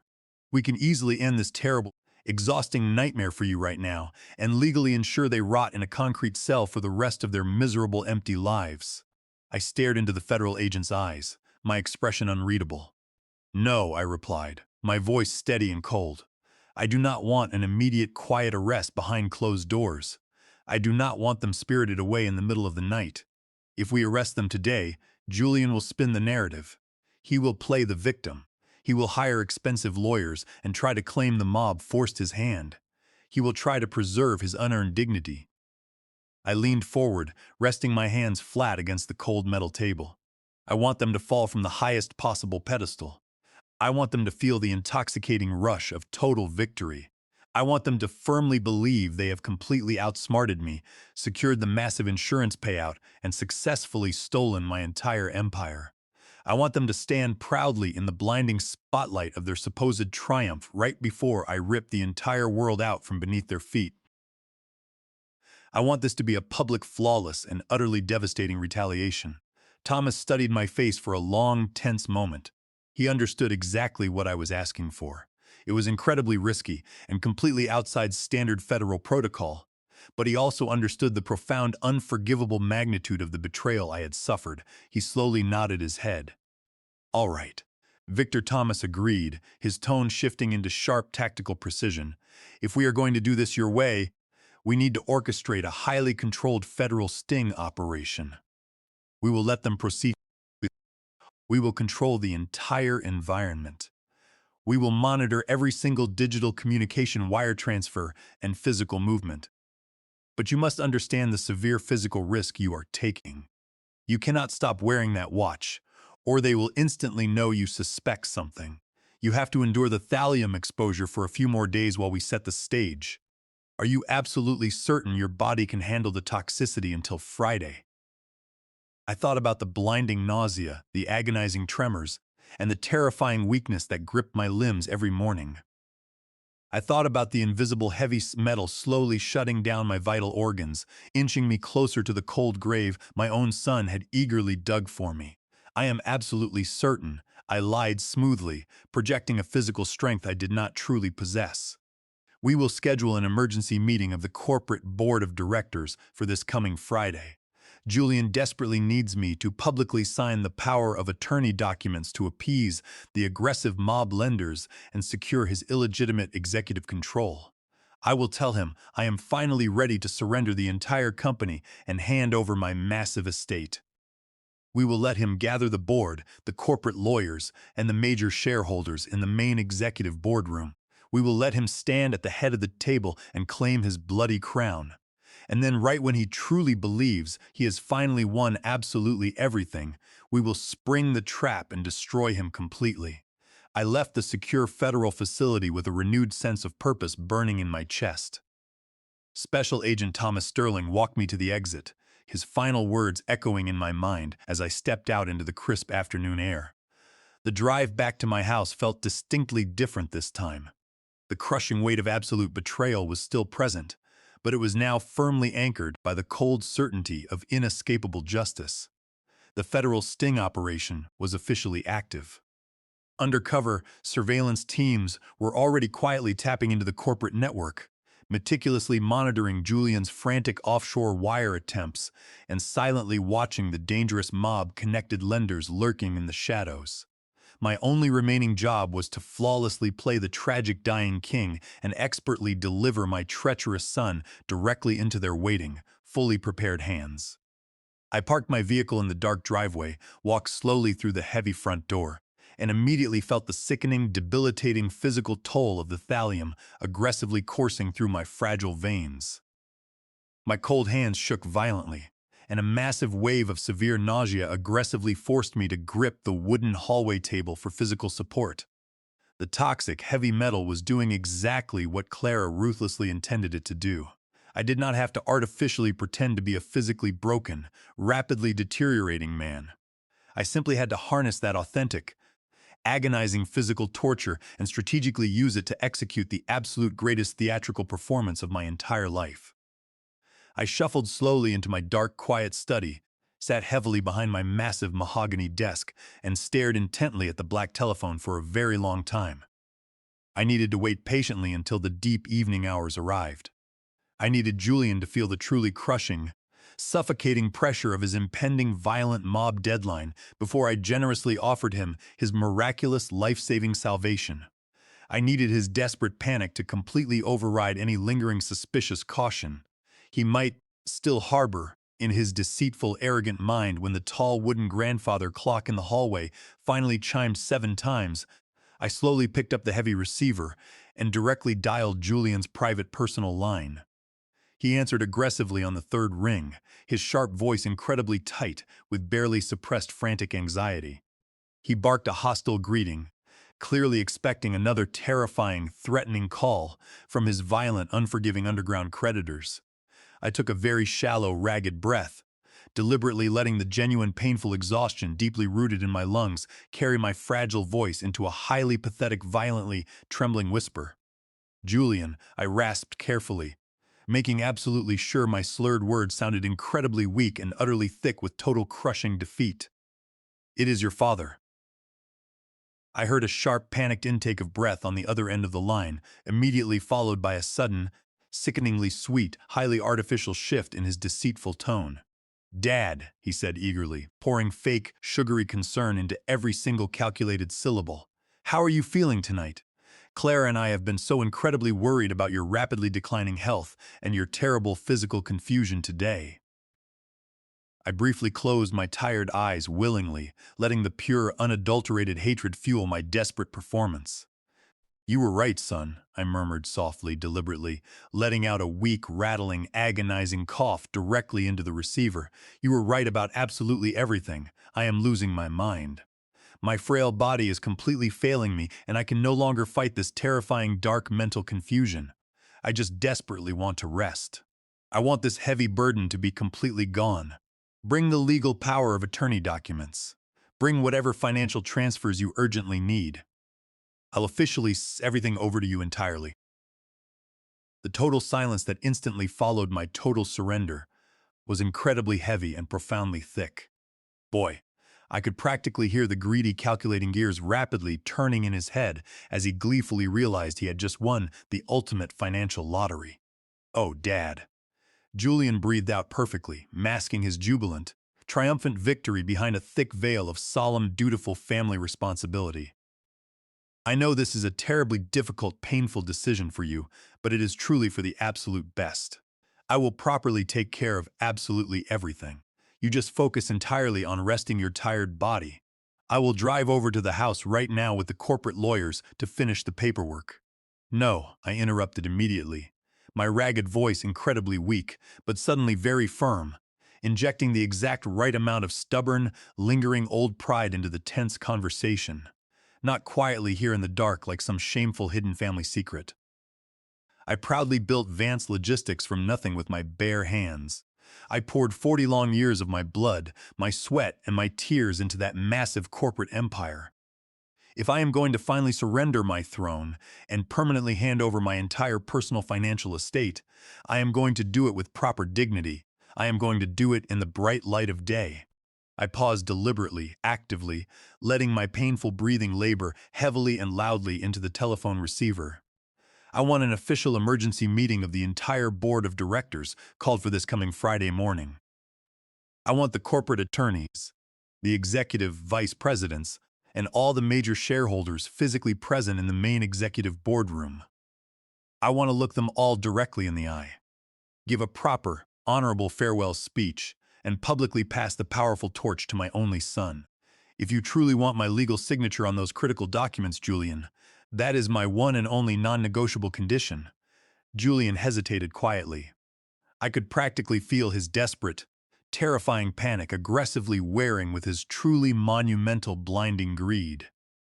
He absolutely needed that massive amount of money immediately to completely pay off the violent mob syndicate by late Friday evening.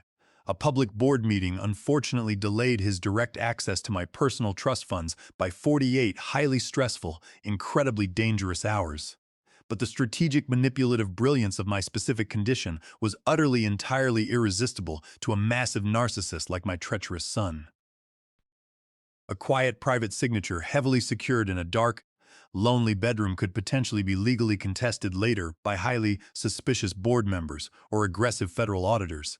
But a highly public, deeply emotional, gracefully executed handover occurring directly in front of the entire corporate leadership team would permanently legitimize his absolute executive control forever. It would completely securely insulate him from any future financial audits or dangerous federal criminal inquiries. It was the absolute perfect, unassailable, flawless cover story for his massive ongoing financial crimes. I completely understand, Dad, Julian finally replied, his smooth voice dripping with intensely triumphant, greedy satisfaction. You absolutely deserve a proper, highly honorable, very public farewell.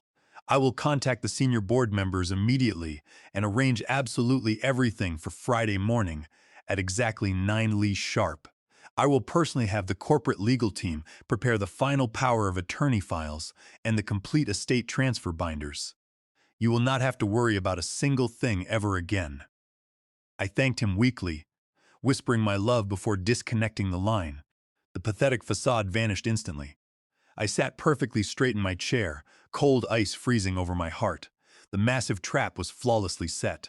Now I just had to simply survive until Friday morning finally arrived. The next 48 hours were an agonizing exercise in endurance. I forced myself to continue wearing the lethally laced timepiece, allowing the heavy metal toxins to steadily seep into my bloodstream to maintain the flawless illusion of my impending death. My joints ached with a deep fire, and my vision occasionally blurred into a sickening haze, but my mind remained incredibly sharp, fueled by the cold promise of absolute justice. I meticulously coordinated every unseen detail with Special Agent Thomas Sterling, ensuring his undercover federal teams were perfectly positioned throughout the city. When Friday morning finally broke the painting the sky in pale shades of gray, I felt a profound sense of peace. The agonizing wait was over. The final act of this treacherous play was officially beginning. I dressed in a tailored dark charcoal suit that hung loosely on my deteriorating frame, intentionally amplifying my frail appearance. I called a private medical transport service to drive me to the corporate headquarters, demanding a wheelchair for the transition. I wanted my entrance to be a masterclass in vulnerability.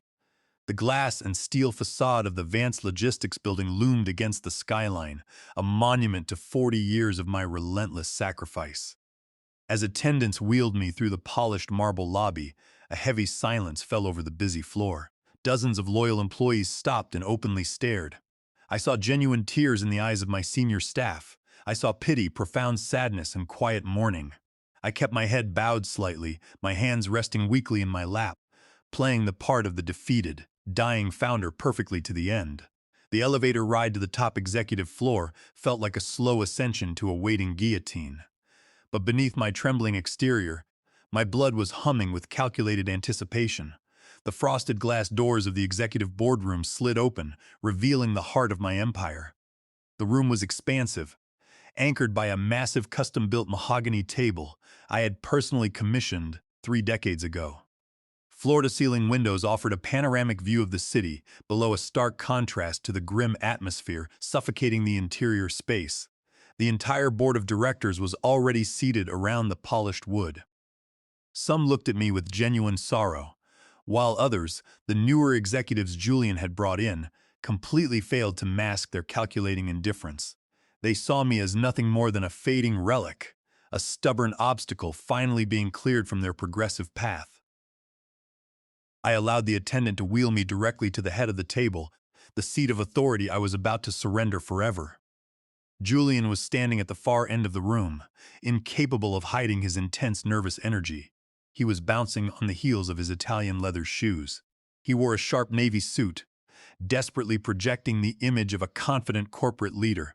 But I could easily see the dark shadows lingering under his eyes, the physical toll of his massive offshore gambling debts, and the terrifying mob deadlines scheduled to crash down on him by sunset. He was a drowning rat masquerading as a victorious king.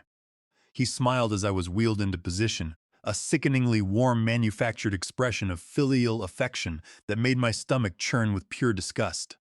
Standing directly behind Julian was Clara. She was absolutely breathtaking and entirely terrifying. She had dressed for a royal coronation, wearing a strikingly elegant black designer dress that screamed of unlimited wealth and untouchable power. A thick necklace of flawless diamonds rested against her collarbone, undoubtedly purchased with the corporate funds her husband had embezzled. She stood with her posture rigidly straight, her chin tilted slightly upward, already acting like the undisputed queen of the massive logistics empire. Her cold, calculating eyes met mine across the long mahogany table, entirely devoid of human empathy. I saw the quiet calculation flashing in her gaze. She was mentally counting the hours until the thallium finally stopped my beating heart. She was already spending the $25 million corporate life insurance payout in her twisted sociopathic mind, seated directly to Julian Wright, the smooth, notoriously corrupt senior corporate counsel. Bradley was a slick, highly unethical legal shark who had quietly facilitated many of Julian's questionable corporate maneuvers over the past 18 months. He possessed the incredibly rare, highly dangerous ability to make highly illicit financial transactions look perfectly acceptable on official corporate paper. Bradley was wearing a smug, satisfied smirk, clearly anticipating a massive lucrative bonus for officially processing this hostile, treacherous transition of ultimate power. He smoothly reached into his thick leather briefcase and pulled out a massive stack of densely printed legal documents. He neatly aligned the heavy papers on the polished mahogany table, gently smoothing the crisp edges with his perfectly manicured hands. "These are the final comprehensive power of attorney authorizations, Mr. Vance." Gregory Thorne announced, his voice projecting across the silent boardroom with a slippery theatrical gravitas. In addition to the total transfer of all executive corporate controls and voting shares, these documents legally incorporate the immediate irrevocable transfer of your entire personal estate, your private trust funds, and all physical property deeds directly into the sole undisputed custody of your son, Julian Vance. This highly comprehensive legal transition will effectively ensure that your magnificent legacy is seamlessly protected and aggressively maintained during your deeply unfortunate, tragic medical decline. The absolute silence in the boardroom was incredibly heavy, practically suffocating the air out of my lungs. I slowly raised my shaking pale hands, resting them weakly on the cool, polished surface of the mahogany table. I let out a soft, rattling breath, allowing a single manufactured tear to slowly trace its way down my wrinkled cheek. I looked around the large table, meeting the eyes of the quiet, watching directors. Some actively looked away, deeply ashamed to witness the pathetic, unconditional surrender of a giant. Julian confidently stepped forward, smoothly closing the distance between us. He picked up the thick stack of legal documents and gently slid them directly across the smooth wood until they rested right in front of my trembling hands. He reached into the inner breast pocket of his expensive suit jacket and pulled out a heavy, solid gold fountain pen. It was the exact same pen I had proudly gifted to him upon his graduation from university, a beautiful instrument meant to sign honest, honorable contracts. He leaned down, placing his hands firmly on the armrests of my medical wheelchair, trapping me in my seat. His face was only inches from mine. I could clearly smell the sharp metallic scent of his nervous sweat, completely cutting through his expensive cologne. He gently placed the gold pen directly into my shaking palm, closing my cold fingers around the heavy metal barrel. He flashed a brilliant, triumphant, completely fake smile for the watching board of directors before dropping his voice into a low, intimate whisper meant strictly for my ears alone. "It is time to rest, Dad," Julian murmured softly, his tone dripping with an arrogant, condescending finality. "You have done more than enough for us. I have finally got it perfectly handled from here." I stared down at the heavy gold fountain pen resting in my open palm. Julian was still leaning over me, his face radiating a sickeningly confident smirk, fully believing he had secured his ultimate victory. I let the silence stretch for 5 agonizing seconds, allowing his arrogant words to hang heavily in the stale air of the boardroom. Then I simply opened my fingers. The solid gold pen slipped from my grasp and plummeted onto the polished mahogany table with a sharp, incredibly loud metallic crack. The sudden violent noise echoed like a gunshot through the massive room. Several board members physically flinched in their expensive leather chairs. Julian blinked, a flash of genuine confusion breaking through his manufactured facade.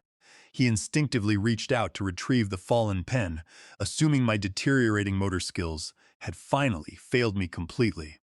I gripped the sturdy armrests of my medical wheelchair before his hand could even brush the cold metal. I took a deep, steadying breath, pulling the cold air into my lungs and pushed myself upward. I ignored the intense burning in my joints and the heavy, lingering nausea brought on by the thallium poisoning.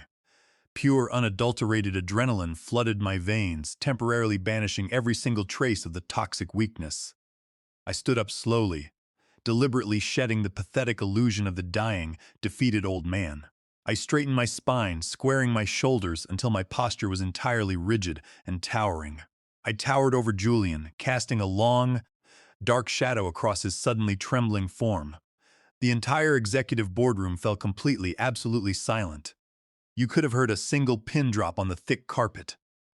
The watching directors stared at me with wide, horrified eyes, utterly paralyzed by the impossible sight of a supposedly comatose man suddenly standing with the imposing, terrifying authority of a ruthless titan. Julian stumbled backward, his Italian leather shoes scraping clumsily against the floorboards. The color instantly drained from his face, leaving his skin a pale, sickly shade of translucent gray. His mouth opened and closed silently, struggling to comprehend the terrifying reality unfolding right in front of him. "Dad," he finally stammered, his voice breaking into a pathetic, high-pitched squeak. "What are you doing? You need to sit down. You are incredibly sick. I am exactly the man I have always been." "Julian," I replied, my voice no longer a weak, rattling whisper, but a booming, resonant thunder that shook the very glass of the floor-to-ceiling windows. I stared directly into his terrified eyes, letting him feel the full, crushing weight of my absolute fury. "You genuinely believed I was just a blind, pathetic fool. You eagerly confused my unconditional paternal love for terminal stupidity. You thought you could simply waltz into my corporate sanctuary and steal my legacy while I quietly suffocated in the dark." I reached into the inner breast pocket of my tailored charcoal suit jacket and calmly withdrew a small black multimedia remote control. I did not break eye contact with my trembling son as I raised my arm and pointed the device directly toward the ceiling. I firmly pressed the central button. The massive state-of-the-art corporate projector hummed to life with a low mechanical whir. The heavy motorized screen slowly descended over the far wall of the boardroom, casting a bright rectangular glow across the mahogany table. Gregory Thorne, the corrupt corporate lawyer, frantically gathered his fraudulent power of attorney documents, instinctively sensing the catastrophic shift in the atmosphere. Instead of the sanitized executive transition slides, Julian had proudly prepared to legitimize his hostile takeover. The massive screen flickered and illuminated with the crisp, stark contrast of infrared security footage.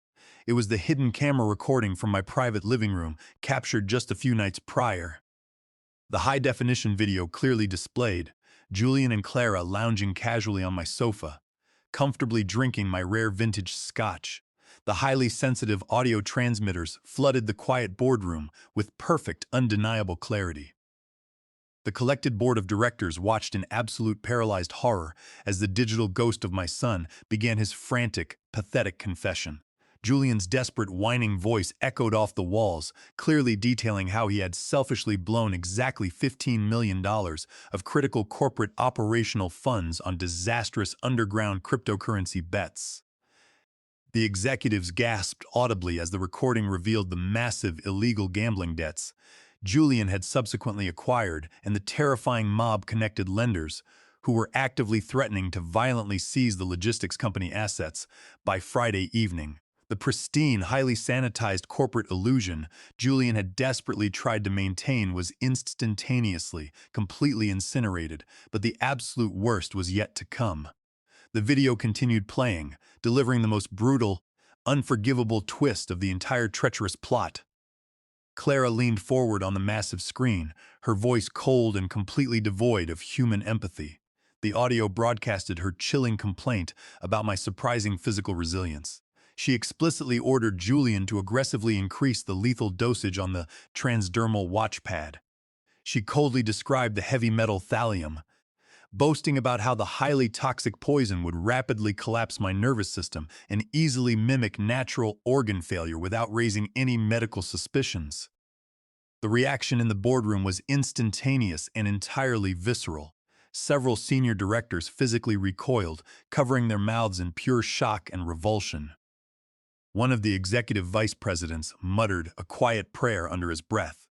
They were not just watching an arrogant executive violently mismanage corporate funds.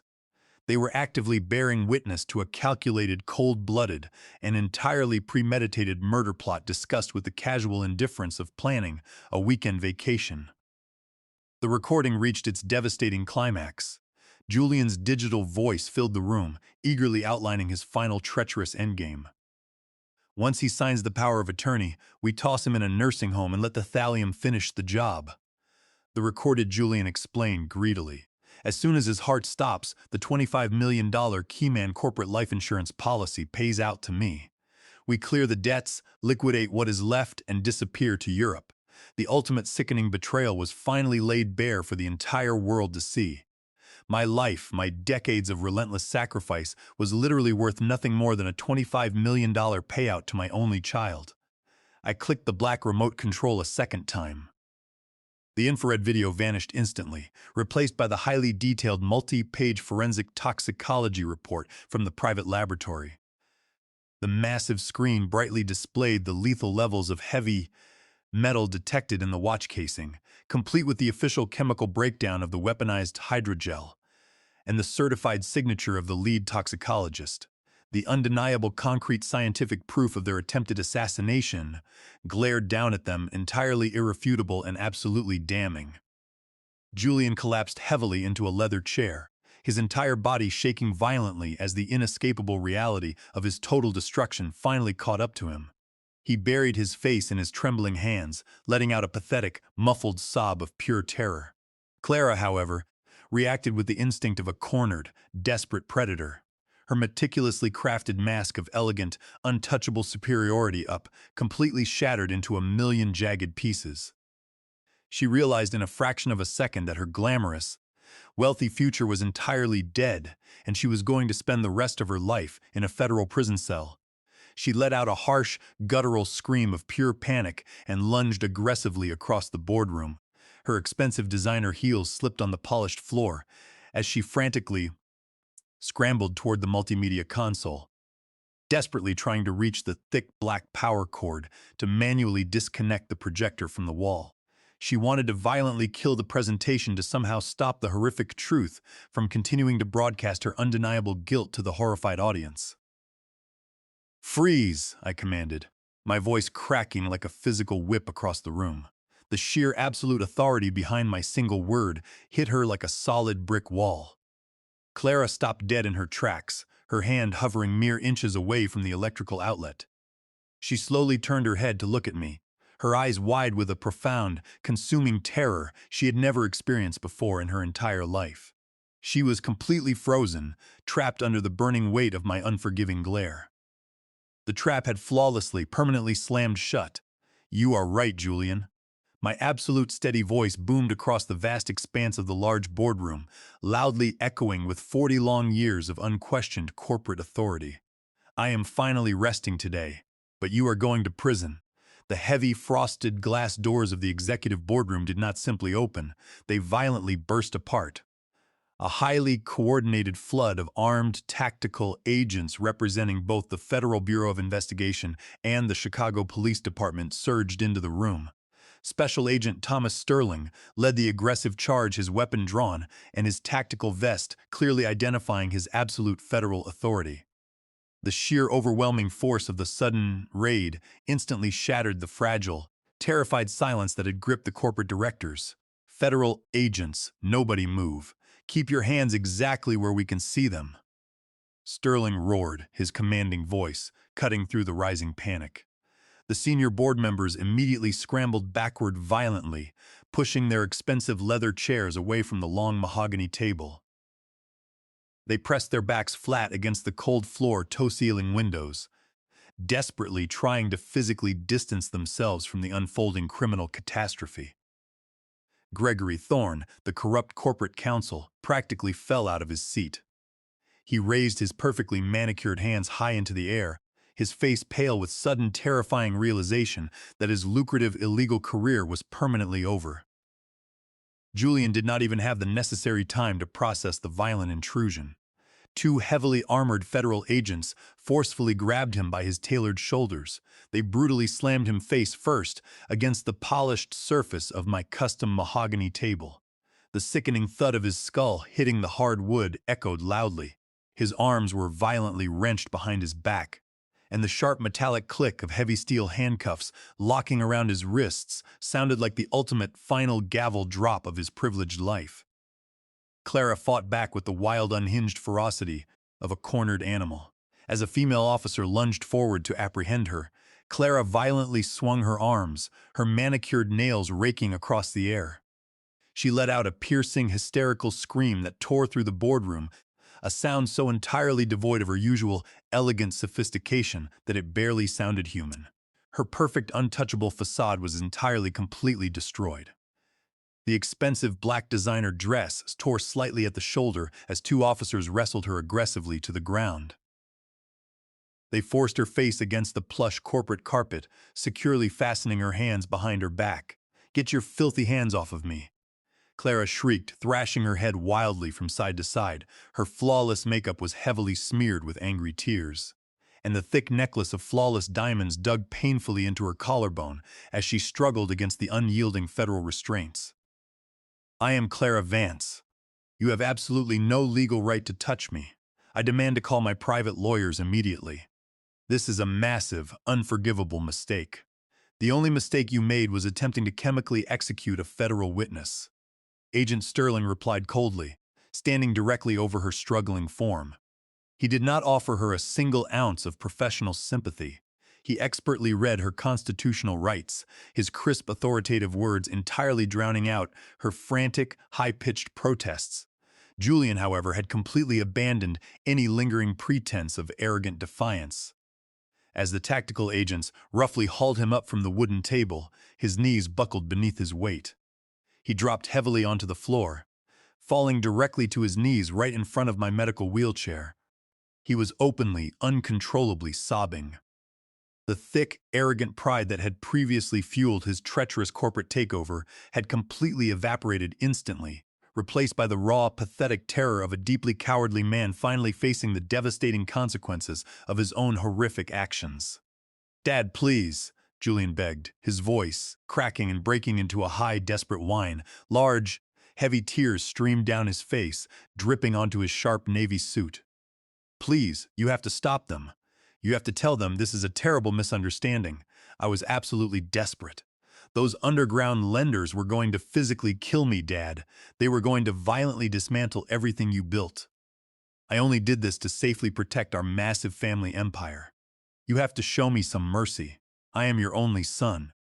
I looked down at the weeping, trembling man kneeling in front of me. I searched my own heart, looking for even a tiny, lingering fragment of paternal affection. I searched for the warm, unconditional love that had previously motivated me to blindly trust him with my entire legacy. But there was absolutely nothing left. The thallium poisoning had physically ravaged my body, but his profound sociopathic betrayal had permanently completely severed my soul from his. My eyes were entirely devoid of any human warmth as I stared at his pathetic, weeping face. "You did not aggressively protect our family empire, Julian," I stated, my voice echoing, with a cold, terrifying emptiness. "You selfishly tried to burn it to the ground to comfortably finance your own arrogant, greedy failures. You actively plotted to violently steal my life, completely secure in the arrogant assumption that your bloodline granted you total immunity from basic human morality." I slowly reached across my body with my trembling right hand. I carefully unclasped the heavy, expensive luxury watch strapped securely to my left wrist. The thick leather band slid through my fingers, the highly lethal transdermal pad, deeply saturated with the toxic heavy metal that had been slowly shutting down my internal organs for an entire week, was still firmly hidden securely inside the custom casing. I held the metallic timepiece air for a brief, tense moment, letting the terrified board of directors clearly see the exact weapon my son had eagerly deployed. I opened my hand and let the watch fall. It dropped directly onto the plush carpet, landing right between Julian's trembling knees with a dull, heavy thud. "I am officially returning my Father's Day gift," I told him, my tone as sharp and unforgiving as a winter storm. "I highly suggest you hold on to it. It will undoubtedly be the very last physical reminder you will ever possess of the incredibly generous father you so foolishly attempted to murder." Julian stared blankly at the toxic watch resting on the floor. His entire body shuddering with loud, violent gasps, he finally realized that his elegant words and his desperate, tearful pleas held absolutely no remaining power. He was completely, irrevocably dead to me.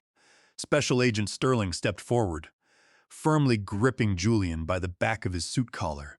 He hauled my weeping son to his feet, forcefully pushing him toward the shattered, frosted glass doors of the boardroom. The armed officers mirrored his strict, aggressive movements firmly, dragging a still, screaming, thrashing Clara right behind him. The corporate lawyers and terrified board members completely pressed themselves against the high walls, eagerly clearing a wide, unobstructed path for the sudden criminal exodus. As they were violently marched out of my physical sight forever, the crushing weight of the toxic poison finally felt significantly lighter. My vast corporate empire was completely safe, and my unforgiving justice was perfectly delivered right now. 6 months later, the chilling winds of Chicago felt refreshingly crisp against my face as I walked down the bustling downtown avenue. The heavy, suffocating fog that had once clouded my mind and ravaged my body was completely gone. The lethal thallium had been entirely purged from my system through rigorous medical treatments and relentless physical therapy. My strength had fully returned, and my vision was remarkably clear. Julian and Clara were no longer my terrifying burden. They were currently residing in a maximum security federal penitentiary, both serving mandatory sentences of 20 years for their brutal convictions of attempted murder and massive wire fraud. The highly publicized trial had been a brief, devastating spectacle, ending with their absolute ruin. I had legally, irrevocably disinherited Julian from my entire estate, ensuring he would never touch a single penny of the legacy he had so ruthlessly tried to steal. I successfully steered Vance Logistics back from the dangerous brink of financial ruin, stabilizing the corporate accounts and completely eliminating the underground mob debts he had cowardly incurred.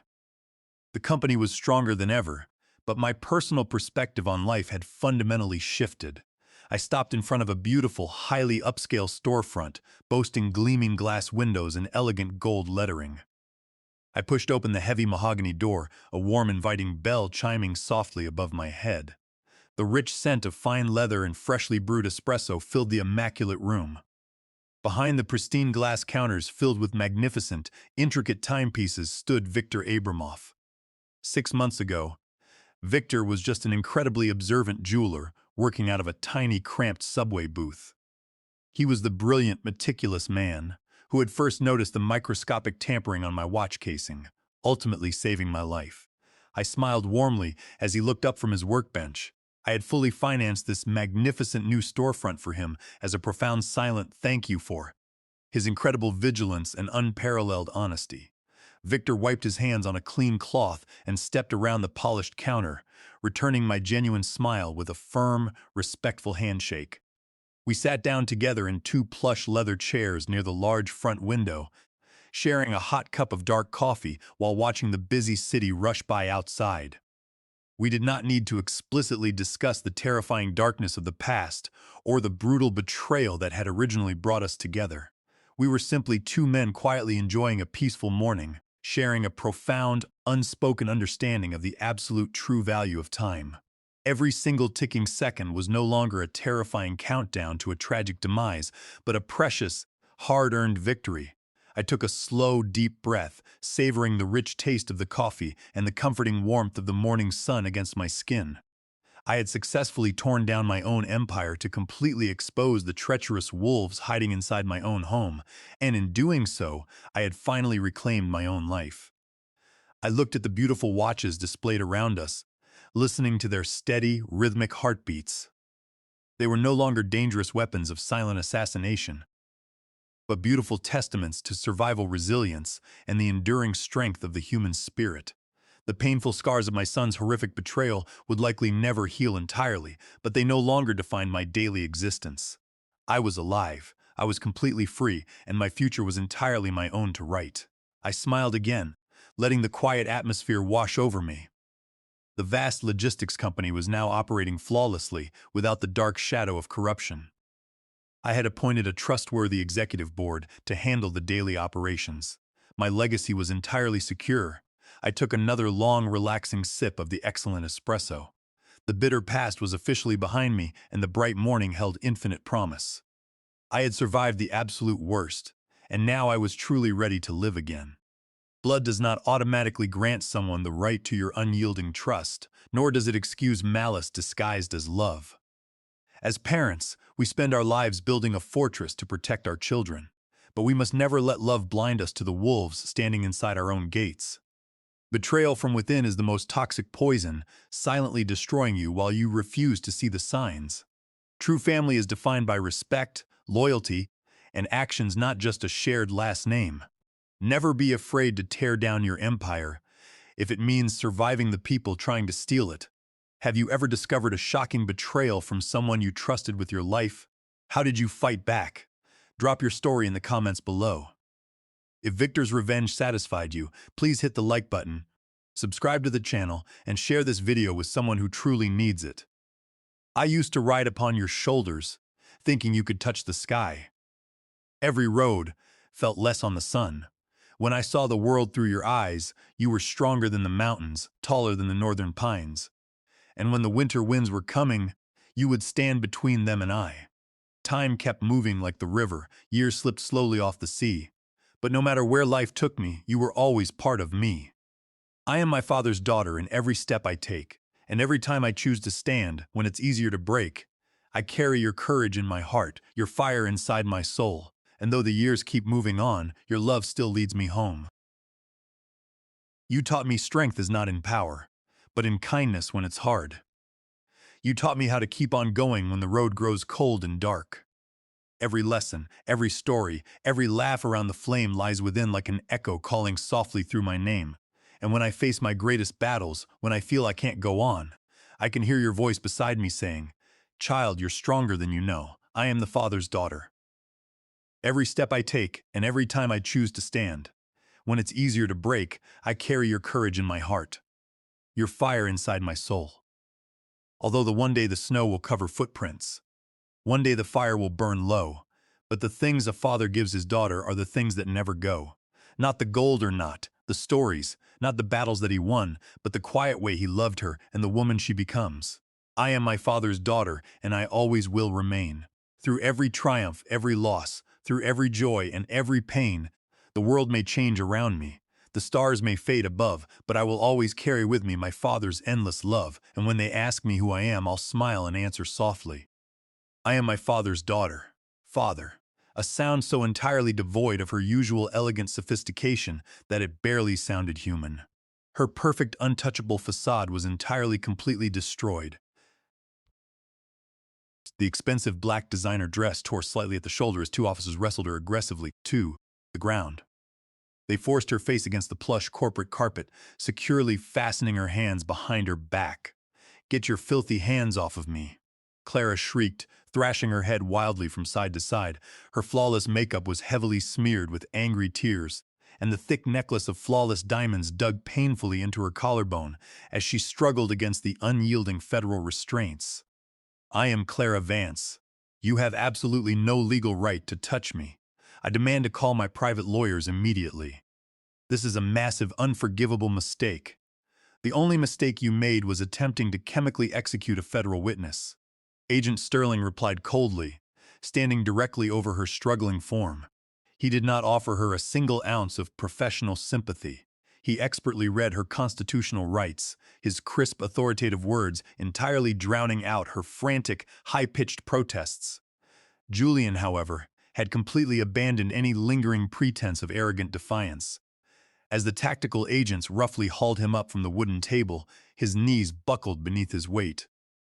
He dropped heavily onto the floor, falling directly to his knees right in front of my medical wheelchair. He was openly, uncontrollably sobbing. The thick, arrogant pride that had previously fueled his treacherous corporate takeover had completely evaporated instantly, replaced by the raw, pathetic terror of a deeply cowardly man finally facing the devastating consequences of his own horrific actions. "Dad, please," Julian begged, his voice cracking and breaking into a high, desperate whine. Large, heavy tears streamed down his face, dripping onto his sharp navy suit. "Please, you have to stop them. You have to tell them this is a terrible misunderstanding." I was absolutely desperate. Those underground lenders were going to physically kill me, Dad. They were going to violently dismantle everything you built. I only did this to safely protect our massive family empire. You have to show me some mercy. I am your only son. I looked down at the weeping, trembling man kneeling in front of me.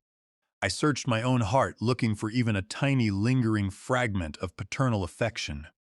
I searched for the warm, unconditional love that had previously motivated me to blindly trust him with my entire legacy. But there was absolutely nothing left. The thallium poisoning had physically ravaged my body, but his profound sociopathic betrayal had permanently, completely severed my soul from his. My eyes were entirely devoid of any human warmth as I stared at his pathetic, weeping face. "You did not aggressively protect our family empire, Julian," I stated, my voice echoing with a cold, terrifying emptiness. "You selfishly tried to burn it to the ground, to comfortably finance your own arrogant, greedy failures. You actively plotted to violently steal my life, completely secure in the arrogant assumption that your bloodline granted you total immunity from basic human morality." I slowly reached across my body with my trembling right hand. I carefully unclasped the heavy, expensive luxury watch strapped securely to my left wrist. The thick leather band slid through my fingers. The highly lethal transdermal pad, deeply saturated with the toxic heavy metal that had been slowly shutting down my internal organs for an entire week, was still firmly hidden securely inside the custom casing. I held the metallic timepiece in the air for a brief, tense moment, letting the terrified board of directors clearly see the exact weapon my son had eagerly deployed. I opened my hand and let the watch fall. It dropped directly onto the plush carpet, landing right between Julian's trembling knees with a dull, heavy thud. "I am officially returning my Father's Day gift." I told him, my tone as sharp and unforgiving as a winter storm. "I highly suggest you hold on to it. It will undoubtedly be the very last physical reminder you will ever possess of the incredibly generous father you so foolishly attempted to murder." Julian stared blankly at the toxic watch resting on the floor, his entire body shuddering with loud, violent gasps. He finally realized that his elegant words and his desperate, tearful pleas held absolutely no remaining power. He was completely, irrevocably dead to me. Special Agent Sterling stepped forward, firmly gripping Julian by the back of his suit collar. He hauled my weeping son to his feet, forcefully pushing him toward the shattered, frosted glass doors of the boardroom. The armed officers mirrored his strict, aggressive movements firmly, dragging a still, screaming, thrashing Clara right behind him. The corporate lawyers and terrified board members completely pressed themselves against the high walls, eagerly clearing a wide, unobstructed path for the sudden criminal exodus. As they were violently marched out of my physical sight forever, the crushing weight of the toxic poison finally felt significantly lighter. My vast corporate empire was completely safe, and my unforgiving justice was perfectly delivered right now. 6 months later, the chilling winds of Chicago felt refreshingly crisp against my face as I walked down the bustling downtown avenue. The heavy, suffocating fog that had once clouded my mind and ravaged my body was completely gone. The lethal thallium had been entirely purged from my system through rigorous medical treatments and relentless physical therapy. My strength had fully returned and my vision was remarkably clear. Julian and Clara were no longer my terrifying burden. They were currently residing in a maximum security federal penitentiary, both serving mandatory sentences of 20 years for their brutal convictions of attempted murder and massive wire fraud. The highly publicized trial had been a brief, devastating spectacle, ending with their absolute ruin. I had legally, irrevocably disinherited Julian from my entire estate, ensuring he would never touch a single penny of the legacy he had so ruthlessly tried to steal. I successfully steered Vance Logistics back from the dangerous brink of financial ruin, stabilizing the corporate accounts and completely eliminating the underground mob debts he had cowardly incurred. The company was stronger than ever, but my personal perspective on life had fundamentally shifted. I stopped in front of a beautiful, highly upscale storefront, boasting gleaming glass windows and elegant gold lettering. I pushed open the heavy mahogany door, a warm, inviting bell chiming softly above my head. The rich scent of fine leather and freshly brewed espresso filled the immaculate room. Behind the pristine glass counters, filled with magnificent, intricate timepieces, stood Victor Abramoff. 6 months ago, Victor was just an incredibly observant jeweler working out of a tiny, cramped subway booth. He was the brilliant, meticulous man who had first noticed the microscopic tampering on my watch casing, ultimately saving my life. I smiled warmly as he looked up from his workbench. I had fully financed this magnificent new storefront for him as a profound, silent thank you for his incredible vigilance and unparalleled honesty. Victor wiped his hands on a clean cloth and stepped around the polished counter, returning my genuine smile with a firm, respectful handshake. We sat down together in two plush leather chairs near the large front window, sharing a hot cup of dark coffee while watching the busy city rush by outside. We did not need to explicitly discuss the terrifying darkness of the past or the brutal betrayal that had originally brought us together. We were simply two men quietly enjoying a peaceful morning, sharing a profound, unspoken understanding of the absolute true value of time. Every single ticking second was no longer a terrifying countdown to a tragic demise, but a precious, hard-earned victory. I took a slow, deep breath, savoring the rich taste of the coffee and the comforting warmth of the morning sun against my skin. I had successfully torn down my own empire to completely expose the treacherous wolves hiding inside my own home, and in doing so, I had finally reclaimed my own life. I looked at the beautiful watches displayed around us, listening to their steady, rhythmic heartbeats. They were no longer dangerous weapons of silent assassination, but beautiful testaments to survival resilience and the enduring strength of the human spirit. The painful scars of my son's horrific betrayal would likely never heal entirely, but they no longer defined my daily existence. I was alive. I was completely free, and my future was entirely my own to write. I smiled again, letting the quiet atmosphere wash over me. The vast logistics company was now operating flawlessly without the dark shadow of corruption. I had appointed a trustworthy executive board to handle the daily operations. My legacy was entirely secure. I took another long, relaxing sip of the excellent espresso. The bitter past was officially behind me, and the bright morning held infinite promise. I had survived the absolute worst, and now I was truly ready to live again. Blood does not automatically grant someone the right to your unyielding trust, nor does it excuse malice disguised as love. As parents, we spend our lives building a fortress to protect our children, but we must never let love blind us to the wolves standing inside our own gates. Betrayal from within is the most toxic poison, silently destroying you while you refuse to see the signs. True family is defined by respect, loyalty, and actions, not just a shared last name. Never be afraid to tear down your empire if it means surviving the people trying to steal it. Have you ever discovered a shocking betrayal from someone you trusted with your life? How did you fight back? Drop your story in the comments below. If Victor's revenge satisfied you, please hit the like button, subscribe to the channel, and share this video with someone who truly needs it. I used to ride upon your shoulders, thinking you could touch the sky. Every road felt less on the sun. When I saw the world through your eyes, you were stronger than the mountains, taller than the northern pines, and when the winter winds were coming, you would stand between them and I. Time kept moving like the river. Years slipped slowly off the sea. But no matter where life took me, you were always part of me. I am my father's daughter in every step I take, and every time I choose to stand when it's easier to break, I carry your courage in my heart, your fire inside my soul, and though the years keep moving on, your love still leads me home. You taught me strength is not in power, but in kindness when it's hard. You taught me how to keep on going when the road grows cold and dark. Every lesson, every story, every laugh around the flame lies within like an echo, calling softly through my name. And when I face my greatest battles, when I feel I can't go on, I can hear your voice beside me saying, "Child, you're stronger than you know." I am the Father's daughter. Every step I take and every time I choose to stand. When it's easier to break, I carry your courage in my heart, your fire inside my soul. Although one day the snow will cover footprints, one day the fire will burn low. But the things a father gives his daughter are the things that never go. Not the gold or not, the stories, not the battles that he won, but the quiet way he loved her and the woman she becomes. I am my father's daughter and I always will remain.